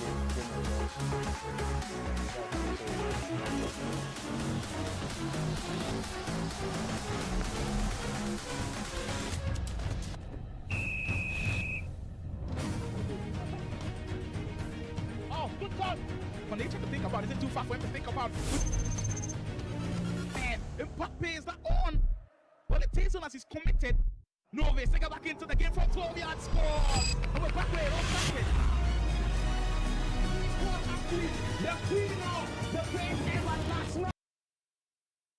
Well, we're back into the final rounds of action. It has been a tricky day today. Some of the performances from these players have been huge. Others disappointed, just like how we like it. Amani and I, we've been surprised at times. Octopus Money, like I said, has been way off it today. But maybe in these last rounds of action, we'll get to see him get back on track. We are into the final round. We haven't seen Konex yet, one of our perfect records. Yeah. We were speaking about unbeaten. There are some players who've been unbeaten. Yeah. Yemi, Elevation, Konex as well unbeaten. But then when we are speaking about perfect records, there's only 2 players with a perfect I think record. KK also is unbeaten KK is right also now. unbeaten. But Yeah, then yeah, but he has a draw. Konex comes in with a perfect record. Yeah. His perfect record is at stake against a Tactical who earlier on didn't start well, but then has gotten 3 points of late against Baloke. Will be looking like a confident player going up against Konex. How do you think that one is going? Yeah, I mean, plus the fact that we did see Khalid go toe-to-toe sort of with the Konex in that game that ended 2-1. Yeah. It was a very, very tight game. That was the lowest scoring game we have seen so far at all throughout this competition. I think it sort of will give Tactical a little bit of an inspiration, a push to say, you know what, if Khalid could do this, I mean, I have to be fearless against Konex. So now, for me, Konex is in a precarious position. He cannot afford to drop points right now because as soon as he does, there will be a lot of wolves, trying to gang up on him. I mean, I think it makes a lot of sense that these players will be looking to bring down some of that momentum from Konex because it still is a league-based system at the end of the day. Yeah, Exactly. So Konex goes into this one unbeaten so far. 4 wins out of a possible 4. He's been impressive. Tactical, though, in some of his games that he's even lost, you can clearly see the quality. You can clearly see the ability. He did get a recent win against Baloke, so that should spare him on. But he's coming up against a whole different beast, somebody who hasn't been beaten. I believe the margin for error in this game will be very, very slim. Konex has been very clear the way he wants to play. I think he's the only one using the Team of the Year Sega in the midfield position. You're seeing the Team of the Year items have 2 play style pluses, which is very, very important. I believe Sega also falls within that bracket. Very, very good card to use. We'll be speaking about the left backs being very, very common. Yes. Nexus left back, not as common as the rest. He's using a Kamavinga item, which we've not seen so far. So far, everybody's using Carreras, Bombito, Carreras. We've seen Theo Hernandez as well. And he's also using Kevin Schade as his left winger. So a couple of interesting players in there that you look at Nexus squad that you say, okay, they stand out for him. That's what I love about the players who are unique.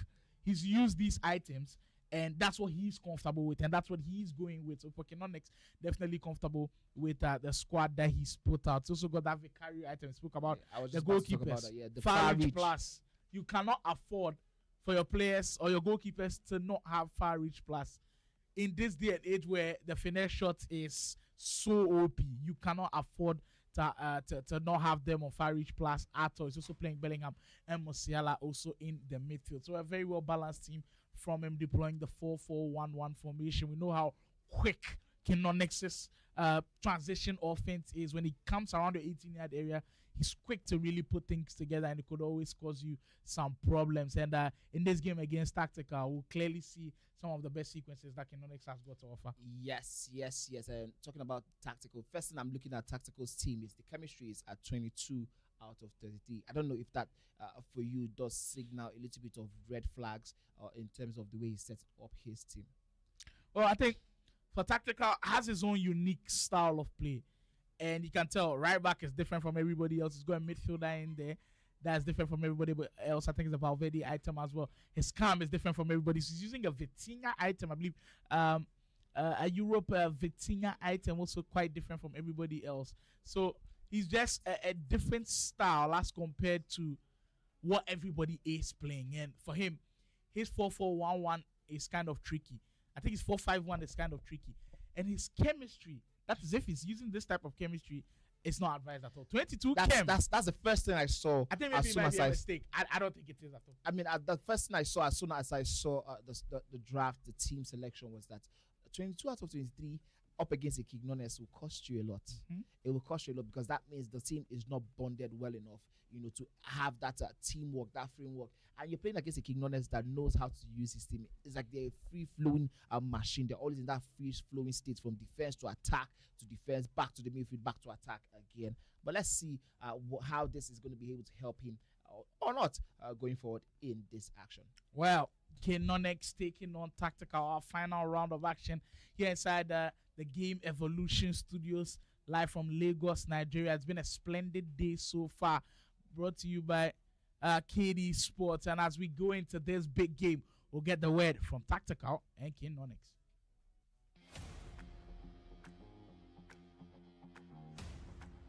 Tactical here. I just finished playing Baloke and I won finally. My next opponent is Konex. Man on form, he has won all his games so far. I'm looking forward to playing him. Looking forward to also winning the game. So let the best player win. The game was very tight, like very, very tight. I know Kali is a very good player, and I was happy to get the win, though I missed a lot of chances, but still, it was a very, very tight game.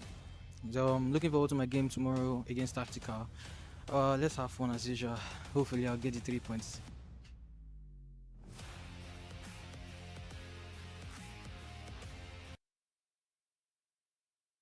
The players are indeed ready as we go into that huge game to finish us up. It seems like it's going crazy, especially after how that Guru versus Dracarys game went. We are seeing early on from Anonymous, it says we need 4 Abuja guys to rep Abuja in any tournament in Lagos and watch how Abuja players will dominate.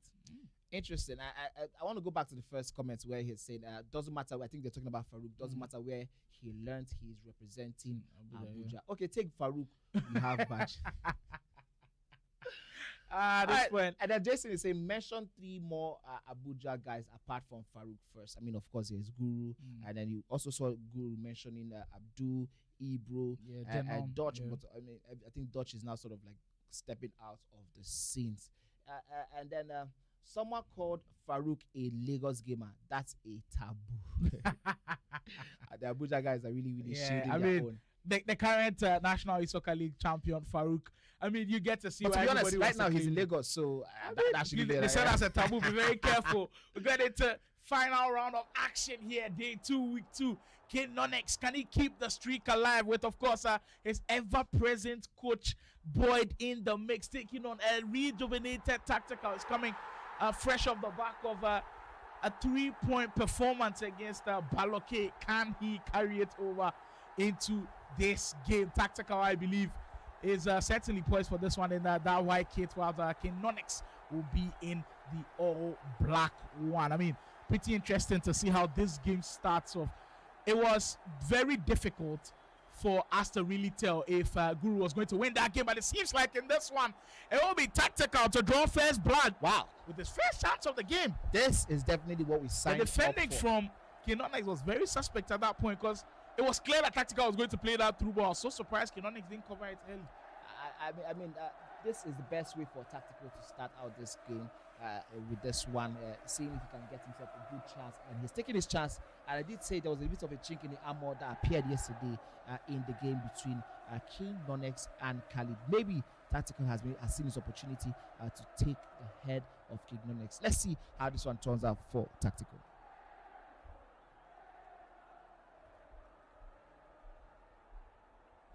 Six minutes in, Tactical. Well, the way these last few games have happened, it's kind of feeling like we don't have the clear favorites always winning. There are upsets everywhere, and you cannot approach a game like you're guaranteed 3 points. And I'm not saying that is how Konex has approached this one. Oh my word, Tactical. My on the heater goodness. right now. My goodness. 2 chances, 2 goals. Wow. Early on, taking all of his opportunities. I love what we are currently seeing. And I like how the right pattern of this attack came right from the left, playing through that line and finding Valverde with another perfect finish. Wow, what a start we've had to this game.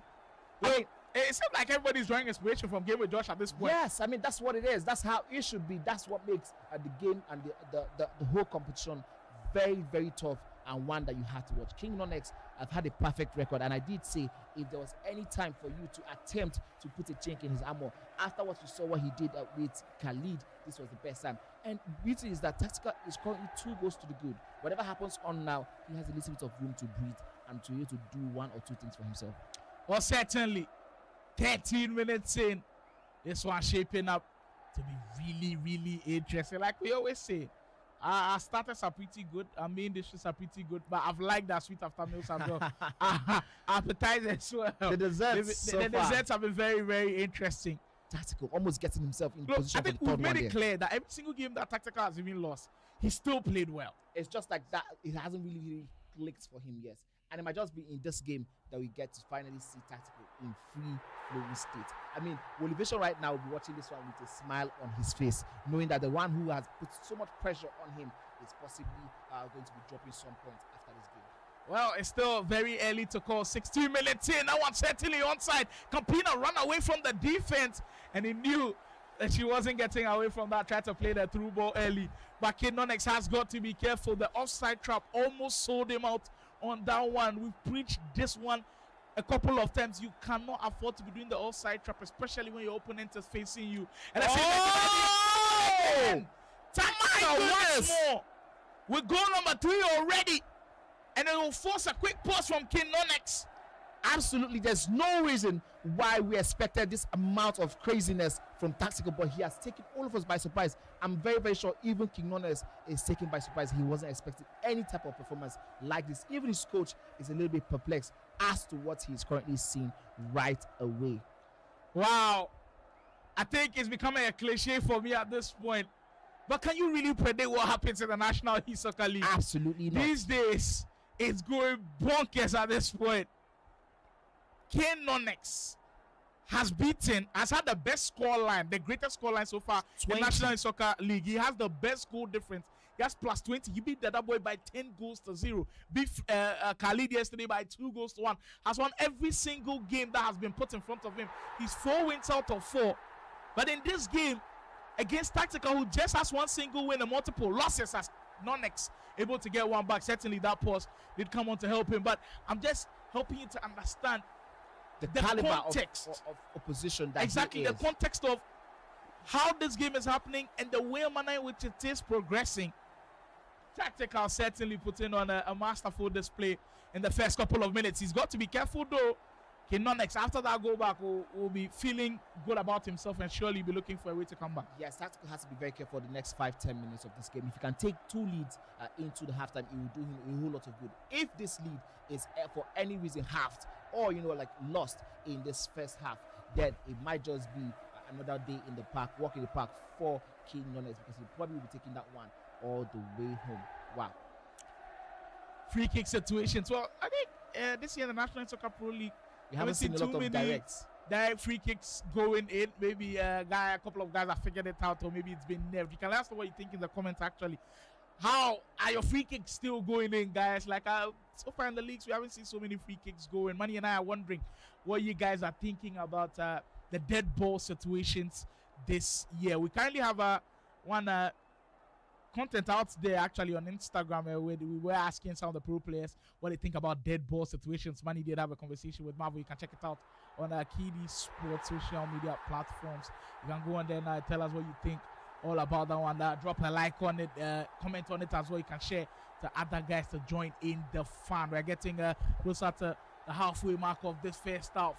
Murillo will switch play as Tactical looks to pile on the pressure on Konex. I like how Konex has kind of settled after he did score that goal though. We are now seeing him settling into the groove. You can clearly tell that he's not giving up at all. Trying to force the situation. Yeah, but that move with the goalkeeper was very, very interesting. I think any other angle and definitely it will be an empty net. But he does survive that, and that's all that matters at this point for Tactical. Back to the drawing board as he tries to see if he can retain or regain back that 3-goal lead he did get early on in the game. He is up against King Nonex, who has scored 1 goal. Of course, that would do him a whole lot of good in terms of the confidence. Here is Tactical on the byline! Takes that shot! But there is one defender in who is able to block that one off from going in. Tactical so far in dangerous positions has looked so precise with what he wants to do. It's like he's already game planned for how his offense will play out. He looks so good with the ball right now. I think off ball is where maybe the problems has come for him. Defending how Konex plays has been the problem, as we see the other game happening in the back as well with Khalid needing points on the board. Mind you, he still doesn't have any win yet. Both of them, him and Flick, haven't been able to secure any wins yet, and it seems like Khalid will start that game strongly. 35 minutes on the game clock as Nonex keeps pushing, banging at that door of a second goal. That will certainly make this game more interesting. Turning, Pina with the finish! Never in doubt from that angle. You cannot write this man off, Konex. There's a reason why. He's one of the best players around. And now all of a sudden, Tactical might have some pressure on him. He might have some fire lit right under him. My, oh my, it's exactly what we came here to see. The entertainment. There's the drama that we've seen so far. I don't think we've had a 3-0 comeback to a win before so far in the National Soccer League. I mean, that's the beauty of the National Soccer Pro Leagues. Once you have any conversations, anything that is possible will be shown right here. Khalid has that 2-goal lead in his own game against Flick. With all the conversations about from Flick earlier in the game, the whole conversations, the competition prior to the competition starts, with what he has played so far, I mean, it's been very, very disappointing, don't you think? I mean, it has, and I mean, I did see the excuses maybe me made for him in the sense, okay, he's played difficult games, but this is a game where he's playing against somebody who doesn't have a winning Khalid. So ideally, this should be a game where he's looking at this one where he could possibly grab some points. I mean, it's still early days. By the way he started, clearly not the way he wants things to go. Khalid taking on Flick currently also in the back for us, but both of the games heating up nicely, just how we like it. I think Nonex will definitely like the response, and you could see that nod of approval from our Boyd, knowing that yes, this is the type of response you'd want from somebody who you'd classify as one of the best players in the Pro League since, and he's shown so much resilience. There's something interesting about scoring goals in competitions like this. I mean, just in general, FC generally.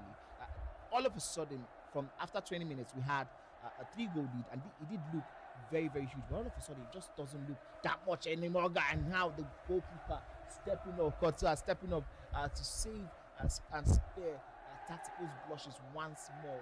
None of decided not to go for the regular corner routine. Those plays short and seeing his try to push some of his own agenda down that byline for Tactical. But Tactical does survive that first half.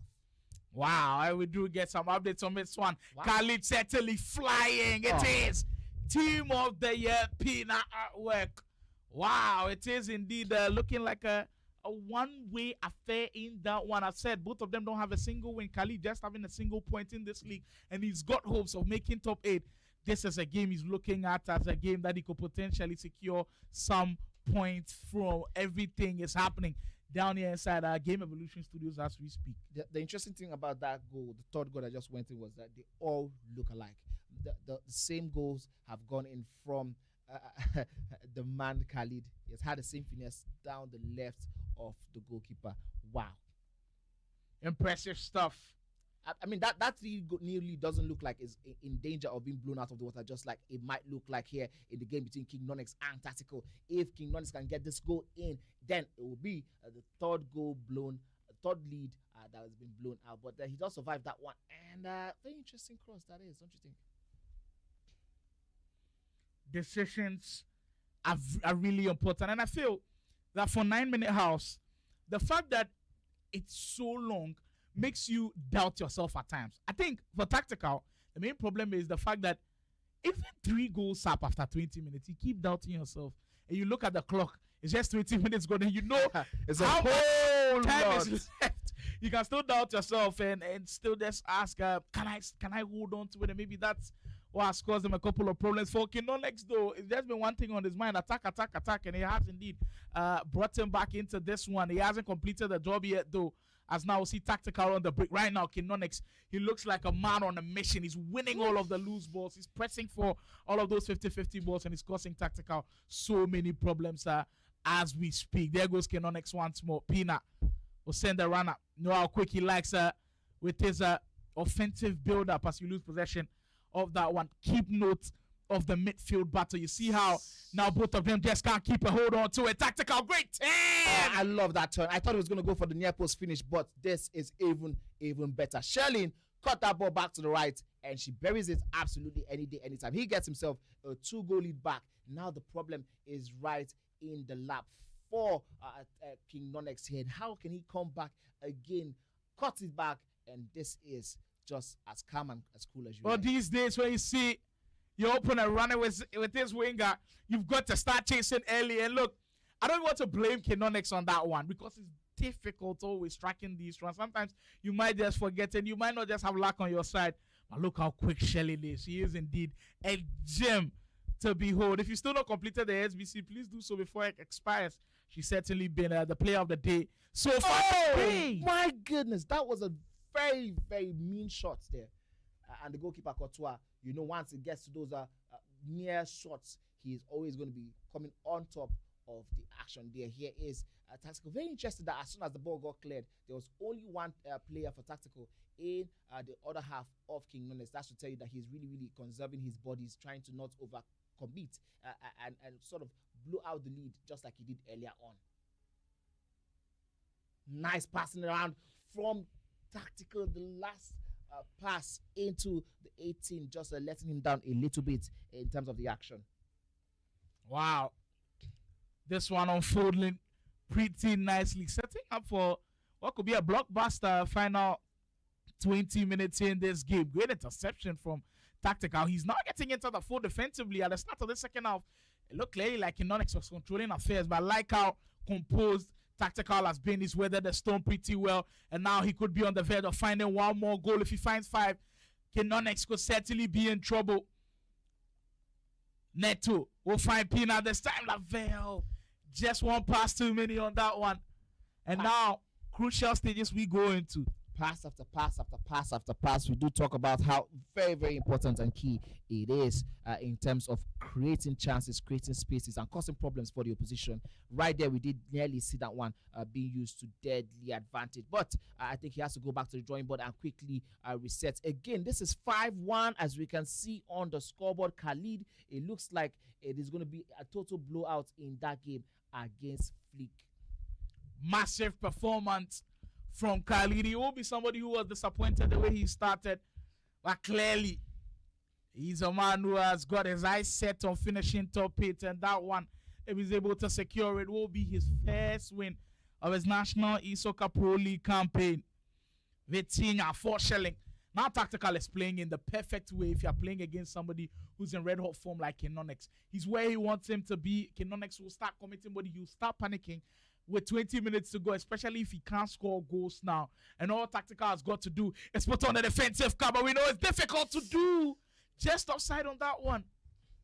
I love the fact that the goalkeeper also was able to do justice to that one, even though he was still offside. He brought out the goalkeeper properly and set him up in the spots where it wasn't so much of a danger as we initially thought it was going to be. Here's Tactical still holding on to that 2-goal lead in this game with such a little time on the game clock.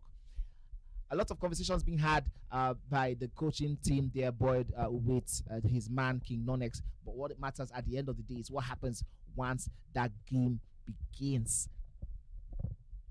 Massive performance from this man here, Tactical. It doesn't look so much like it until you actually deep the fact that his opponent is still unbeaten. The only unbeaten man, aside Wolivation will probably be the happiest man right now with this result. Not even just Tactical himself. Oh my goodness, that one definitely. One more touch from Lavelle. I think he could have gotten a better angle to shoot from there. But Tactical certainly soaring high now. He's almost there. He's close to finishing the job. We've already seen some huge score lines from the likes of GameWithJosh. Could Tactical also make a huge claim to finishing top 8? We've already seen GameWithJosh beat unbeaten players like Rhymez. He's taking points off of Marvel as well. Will we see one of the top guys also being taken down? AK Nonex, 20 minutes to go in this one. Sega on that wing. Nonex, we haven't just seen that usual free-flowing offense from him, and that's all credit to Tactical. I believe he's done a great job of stopping him in the flanks. Ooh, that was a tight one. A very good tackle, actually, from Tactical. I think it's fair to say today was not the best of days for the unbeaten players. Certainly, I think we're expecting that this type of day will come. We didn't know it will come this early. That's how good the players in the bottom half of the table have been. It just shows you the competitiveness of the whole of the league. There's no single easy game. We keep reiterating that fact, and we'll keep saying it, that before you even make it to top 8 in this league, you would have had to go through the ringer. And even an unbeaten player like Nonex, who has his perfect record in jeopardy right now, is feeling the heat for sure. 15 minutes ago, is it still possible for Nonex to make this comeback as Tactical has the ball where he wants it? One more goal surely will seal the deal, as he looks like a man who's pairing with so much confidence. That time loses possession. We need to start seeing a change in mentality from Nonex. He has to find a way of breaking down this defense. We haven't seen so much clear goal scoring opportunities. Nico Williams' attempt being stopped there by Carreras. I mean, this is very, very much of a credit to Tactical for the way he has actually played. Nonex hasn't really played badly at all. It's just that the Tactical kick-started the game with a whole lot of danger, a whole lot of intent, and he was able to convert all of his chances before the first 20 minutes. And that is the danger of not coming out of the races when you're playing against top opponents. Now, he was pegged back by 3 goals to 0 in the first 20 minutes, and he was chasing the game ever since. This one could have been easily a tighter game if not for those initial goals. But credit to Tactical for making it all happen early on. It's why we preach the word about starting the game the right way. And I believe Tactical did indeed start the game the right way. If you just joined us, Tactical raced off to a 3-0 lead, and since then, he has never looked back. And Nonex did make some sort of a comeback, but Tactical replied perfectly with a 4th goal to now make it 4 goals to 2. He is in pole position to pick up 3 points in this game. Shelly will find Vitinha.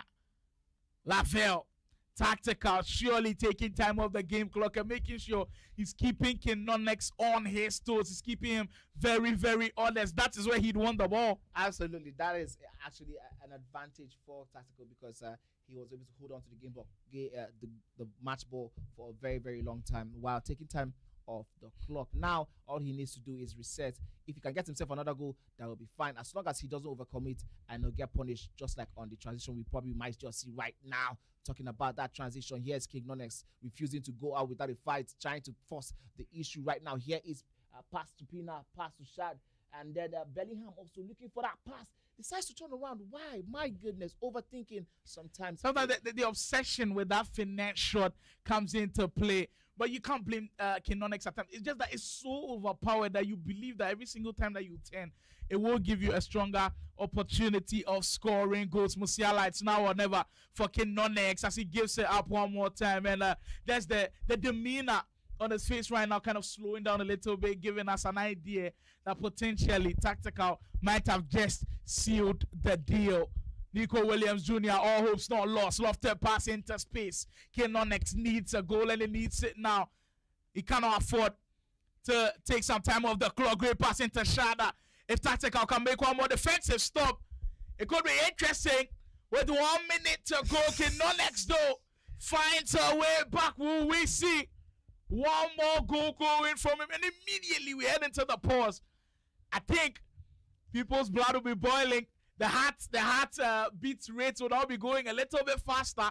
It's going to be crazy from here on out. You can see how locked in Tactical is. Certainly doesn't want to give up any points from this position. I agree with you totally. This will be a devastating blow to him if he doesn't go on to seal the deal. Right now, it doesn't matter how many goal difference you're taking out of this game. The points are at risk. Those ones have to be locked in very, very quickly. Just 1 minute plus whatever it is extra time. I believe it's going to be 1 minute also in extra time. So for me, Tactical has to ensure he holds on to the ball and holds on to it with dear life. The thing is, immediately we kick off, the aggressive press from Konex will be very evident as we see it. And we head into just 1 minute of extra time, and I'm sure for Tactical, he will be happy about that. But knowing this one, Konex will have to push everything as he got enough time on his hands. I don't think so, people. Tactical has done it. Yes. He will push off one more perfect record down the drain. Konex losing his first game in the National Esoccer Pro League scenes. The unpredictability continues. My, oh my. That is what we keep preaching. No respect for your opponents, aside, of course, the mutual respect that is needed for athleticism. But once you hold that game controller, once you are face-to-face with your opponent, give it your all. Go out of the race and start the game as you would really, really want to represent yourself. And Tactical, what a masterclass in taking the game to your opponent and getting the goals. 3 goals before 20 minutes, and that was all he needed to take this one to the end. That is indeed the word for it. A masterclass in that one. And we'll finish it off with yet another offensive clinic from Khalid. You doubted this guy? Well, doubt no more. He's on the board with 3 huge points. Well, if he can hold on to this 5-1 lead, which I'm believing he could, he's in a very strong position. Or maybe Flick will have some drama to finish this game off with Pina in pole position to shoot. What is the obsession with the short council there from Flick? And I think for me personally, I'm very, very happy with the fact that Khalid is getting himself the very, very 3 points. The first 3 points for his outing so far. I think he deserves this one very, very well. Flick really hasn't really done so well for me in terms of his decision making in and around the box, in and out of possession. I mean, you have chances to take the shot and you decide to go for the short council. Absolutely, I see the reason why Flick is really struggling right now. Makes a lot of sense. Here is Mbappe. We did talk about that. That he's probably the only one who still has that Mbappe item on the left wing. Khalid has got a pretty good squad. I can't even lie. I mean, if you're playing Team of the Year Pina, you've got Golden Mbappe, you're using a Champions League Yamal. That's not a bad front line to rock with at all. And that's why sometimes we see him play on offense and he looks like a crazy guy on offense because he's got the players to match the intensity with which he plays. But aside the offensive abilities, of course, which are there, I'm also going to talk about his defending.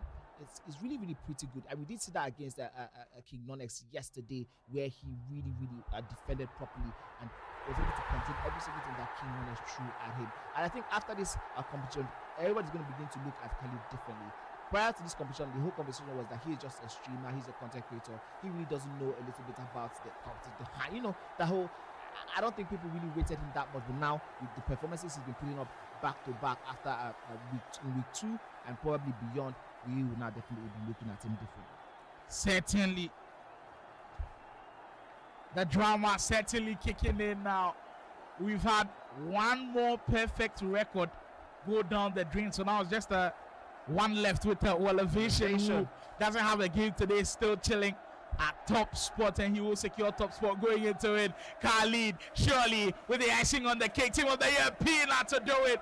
That's goal number 6 to go in for him. He's deserved this win, to be honest with you, and he's had to struggle for it game after game after game. You could call that Konex game very close. He could have won that game. There are other games where he could have come away with 3 points, but now he has been rewarded for all of his offensive greatness, which will secure him his first 3 points on the board. Absolutely well-deserved display here. Is finally Fleek getting himself another consolation goal. This one will make it a 6-2 on the scores in terms of what we have seen today. Fleek, though, really has not been at his best. And I think looking at the quality that he has shown today, he will really be disappointed with himself. I don't think he really did himself any sort of favors with the performance, especially, you can have a bad performance or a great performance and not just have the scores. So we did say that about tactical. That's the sort of groove Khalid is in right now. Oh my goodness, magical performance. We did say that about tactical, where he played so very well, but he was just not able to get the points that the performances deserve. So far so good.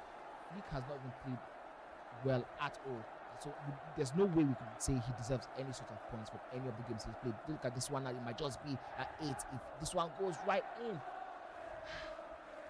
Indeed, it's been special. It's been something that we didn't see coming at all. Number 8 goes in for Khalid. Now, of course, he can relax and rest. I'm very curious to see how Fleek is going to react to this on social media.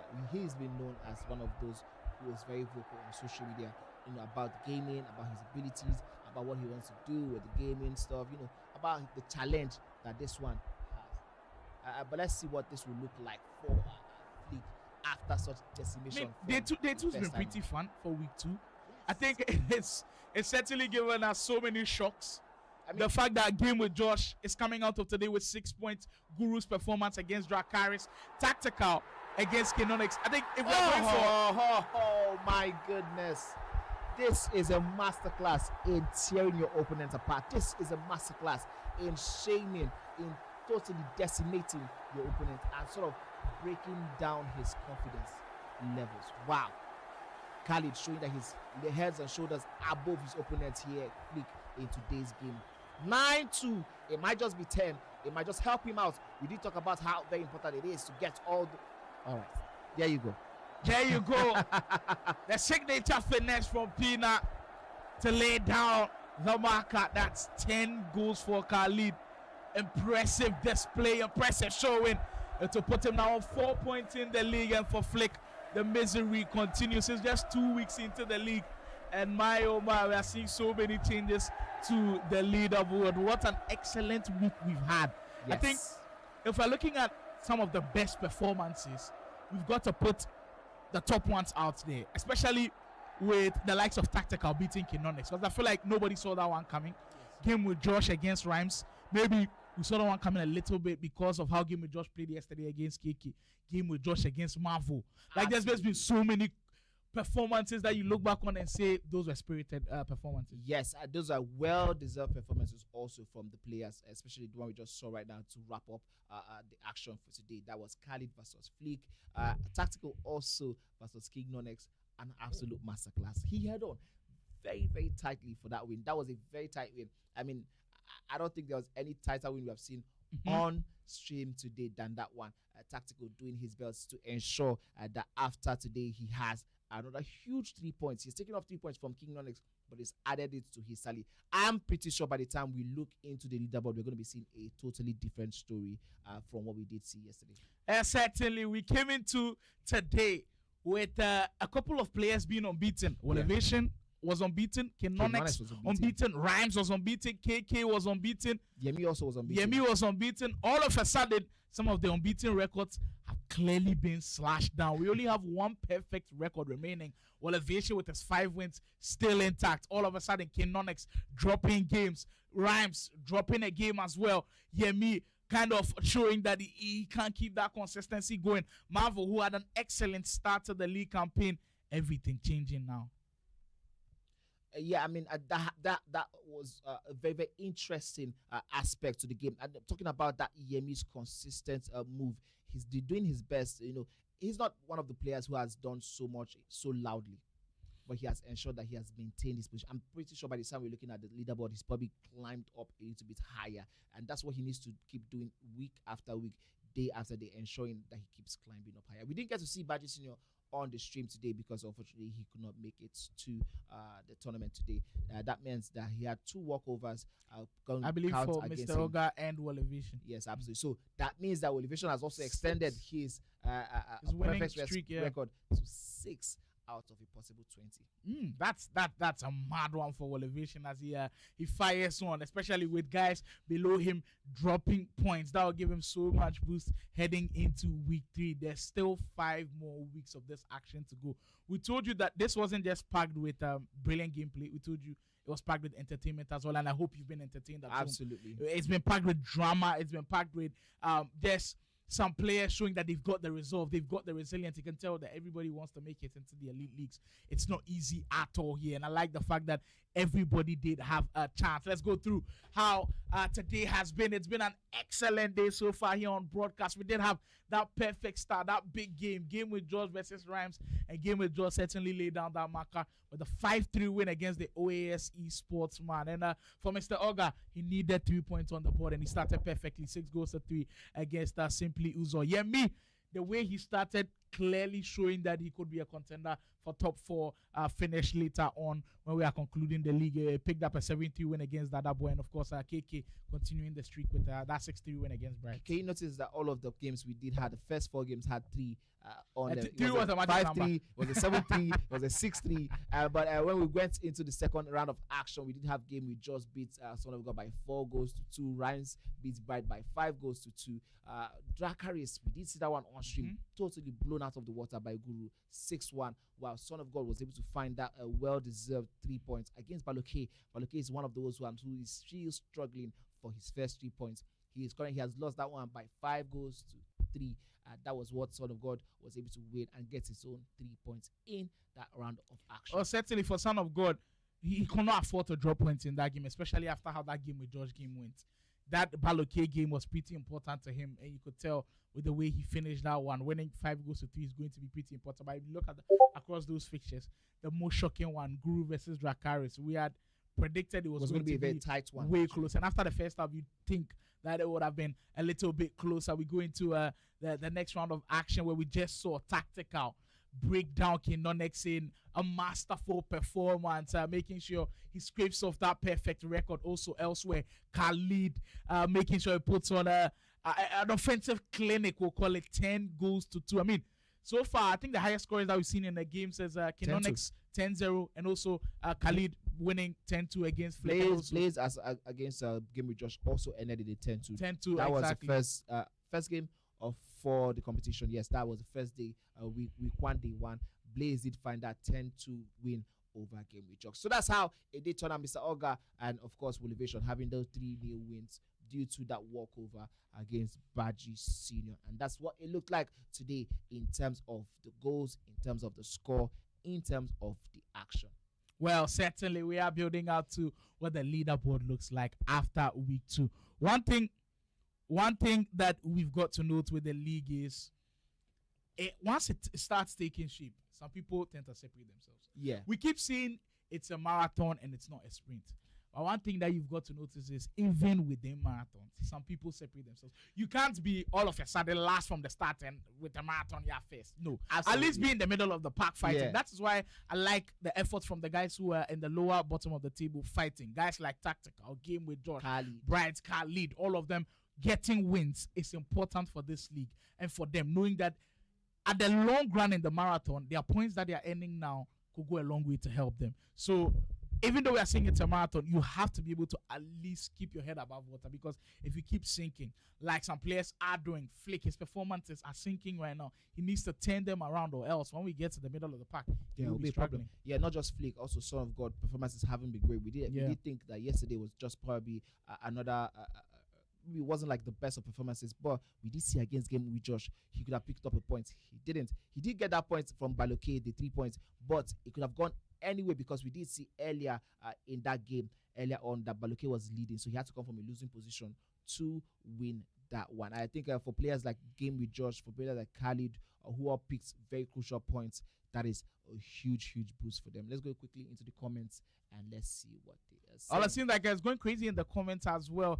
One comment is popping out to me. Arnold Timmons. I mean, shout out to Arnold Timmons. You've been there from the start, from week one. We see your comments every single time. Everybody who has been there from week one, we appreciate you guys being there with us. When I mean, sometimes the stream has been cut, but you guys are still there. We really apologize for all of the breaking transition, but we do really appreciate your efforts for being here. Arnold Timmons says that's how he was expecting Dracarys to perform against Elevation yesterday. I think he's talking about the tactical versus non-X performance. Yes. That spirited performance, you go from tactical. I was expecting it from Dracarys against Elevation. I mean, not just Dracarys Elevation. Today, that was the same thing I was expecting against Guru. Yeah. Especially with the first half where we saw both players go head to head. But in the second half, it just felt like he capitulated and Guru took him to the cleaners. And that was it. I feel like there's some sort of agenda going on. I think you read a comment similar to this one. Jason Miller says, another pro coached another player losing. Things we love to see. I mean, I don't know if we love to see it on broadcast here, but maybe it's an agenda going on saying. I mean, week one, we did see the players that were coached by the pros get winning. all of the wins. Now maybe the tables have turned a little bit. The tables have turned. So I think all of them have to go back to the drawing board and figure out what is wrong. How, I mean, again, after week one, I did say there are 5 days to grind. This is week 2 now. Another 5 days to grind. Week 2 is past you. No matter what you got, for people like GameWithJosh, Khalid, who performed very, very well in this week, move past it. There's so much more now in front. You have to move past this win. Probably pick some of the lessons you learned. Okay, this is what I did properly, so I did very well. I could have done this better. I could have done this better.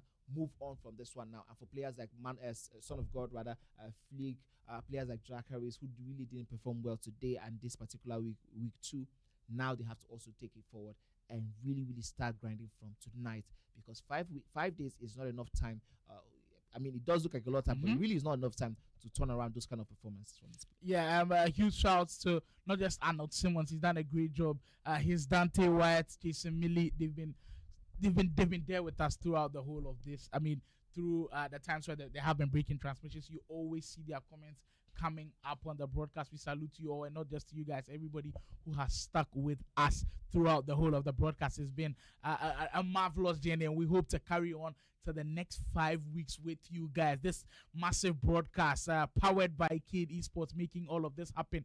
Like I keep saying, we are live from Lagos, courtesy of Game Evolution Studios, is where we currently are at, and that's how come we're able to bring this production to you. So if you've got anything production, hit their DMs style. They're the best on the market right now. We've got the backing of the Esports Federation of Nigeria, making sure they've got us covered with this one. Our media partners, Esports Africa News, broadcasting the news to the world about the greatness that Nigerian FC has got to offer. Game Pride are also making sure things happen here for us. So a shout out to all of our sponsors making this one possible. I think the way the league format is going, it's a great testament to the growth of esports when it comes to Nigeria. I mean, you've been there throughout the last couple of years, and you've seen the development that it has come to now, the professional level that we're able to take it to. Because last year, it was difficult for me to comprehend when we're about to start the National Soccer League.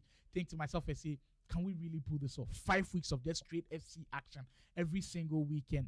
But we've managed to do it, and this time we're even upping the ante a little bit. Just talk to us a little bit about how the growth has been like for you. I think, first of all, I love the fact that we gave credit, first of all, to KD Sports, the Game Evolves, the Esports Federation. These are the guys who really, really set up the platform.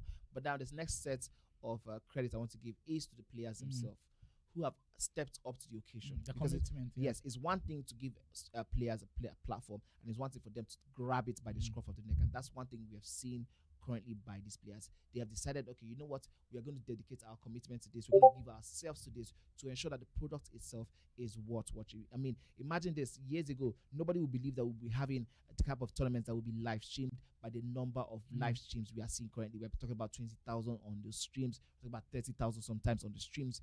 This is absolutely insane. So for me, I think in terms of the product itself, we are getting gradually to the point whereby we can definitely start saying, okay, you know what? We can definitely start picking people from here to go represent us outside Nigeria consistently without having to worry about anything, because the internal competition is very strong. It's very solid. The structure is at a high pace, and that's one thing personally I am so happy to witness. The players themselves, I'm talking about King Nonex. We were not hearing about King Nonex 2 years ago. Personally, I've never heard about King Nonex 2 years ago. We're talking about Marvel. Okay, I've known him for a while in the background. GameWithJosh just actually started playing FIFA in FIFA 23 towards the tail end. So it really was FIFA 24. I think FC 25 and 26 now, and see the development he has had. KK, he has been there for a very long time outside Lagos, still struggling, still trying to ensure that he puts his foot down. Elevation, another man who left the country for a while, came back, said, well, you know what, I'm coming back to make, the esports industry feel my impact. This is, 20 players right now in just the pro leagues who are giving us the amount of entertainment we can't find anywhere else. A massive shout out to every single one of them. But we have it for you. The full compilation after week 2 of the National Esoccer Pro League. One man remains unbeaten, and the name is Elevation. 6 wins out of 6, 14 goal difference, 18 points for him. He looks like he is at the top with some confidence. KK will fly to second position with 13 points after 5 games played. Konex, after dropping that game to Tactical, will be stuck on 12 points on that one. It's still a strong place to be in. Guru currently on 12 points. That's also somebody. Probably the biggest change we've seen from He's last had 4 wins on the bounce, which is crazy for him. Yemi also as well has been impressive with 12 wins. Marvel still keeps a top half of the spot as well with 10 points. GameWithJosh, we did say that those 6 points that he's had will skyrocket him. It has definitely moved him into the top half of the table. Rhymez kind of drops down to 8th position with his 9 points as well. And also Mr. Oga with a huge set. Also him having 6 points a day, beating all those guys that he's beating is pretty important to him. 7 points on the board, and If currently on 7 points as well. Yeah, and that is it for the first half of the table. Looking into the second half of the table, where we are hoping that by next week we're going to see a lot of movement, a lot of action. Blaze, he didn't play today, so he's on 6 points after 4 matches played. Tactical played 5. He now has surged up a little bit more with that display against King Nonex. Coupled with the win he had against Baluke, he keeps him on 6 points. DadaBoy, another person who is currently still stuck on 6 points. Didn't get any win today, but he has played 5. Dracarys still on 5 points at 14, rooted at 14. Khalid got that win against Flick, has probably surged him up from 19th he was last week, yesterday. Now he is currently 15th with 4 points. Bright also has that 4 points. I think he's still in and around that 4 points range where he was yesterday. Baluke is still with 3 points. Baji Senior still with 3 points. Flick still with 2, and Simply Uzo, the only one who's yet to get any of the points. Well, that's how the leaderboard shapes up after week 2 of the action. It's been brilliant. Like we said, we are clearly defining how the next couple of weeks will be. Everything is taking shape. Some of the players are definitely making their case. I think for guys like Elevation, KK, Nonex Guru, and Yemoli, they look like they will be in a top 8 battle. Well, this is just still early days. There's still 5 more weeks to go. We appreciate all of your love and support across all social media platforms. Manny and I have been enjoying ourselves thoroughly on here. And of course, I'll give Manny the honor to just take us away for the final blessing. Final blessing indeed. Yes, what a week we have had.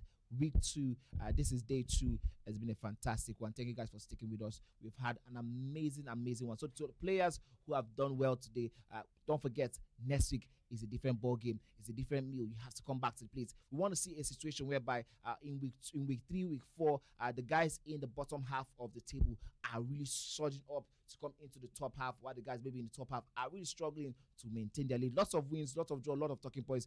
I believe is going to be happening in week 3. So our viewers, don't go anywhere. There's still so much action, still so much going on. Content in terms of what has happened behind the scenes today are still going to be dropping on the Instagram page, on the YouTube page. So don't forget to check it out on Cade Esports on Instagram and across all social media platforms. If you like TikTok, we do have all of those content on those pages for you. Thank you guys for sticking with us today from the start of the stream down to this moment. We have had a blast. I and Sly Moore and every other production crew inside the house today, we've had a swell time. Next week, we want you guys to keep at the same date, same time with us. I will see you guys here, same time, same station next week for week 3, day 1 and day 2. See you guys.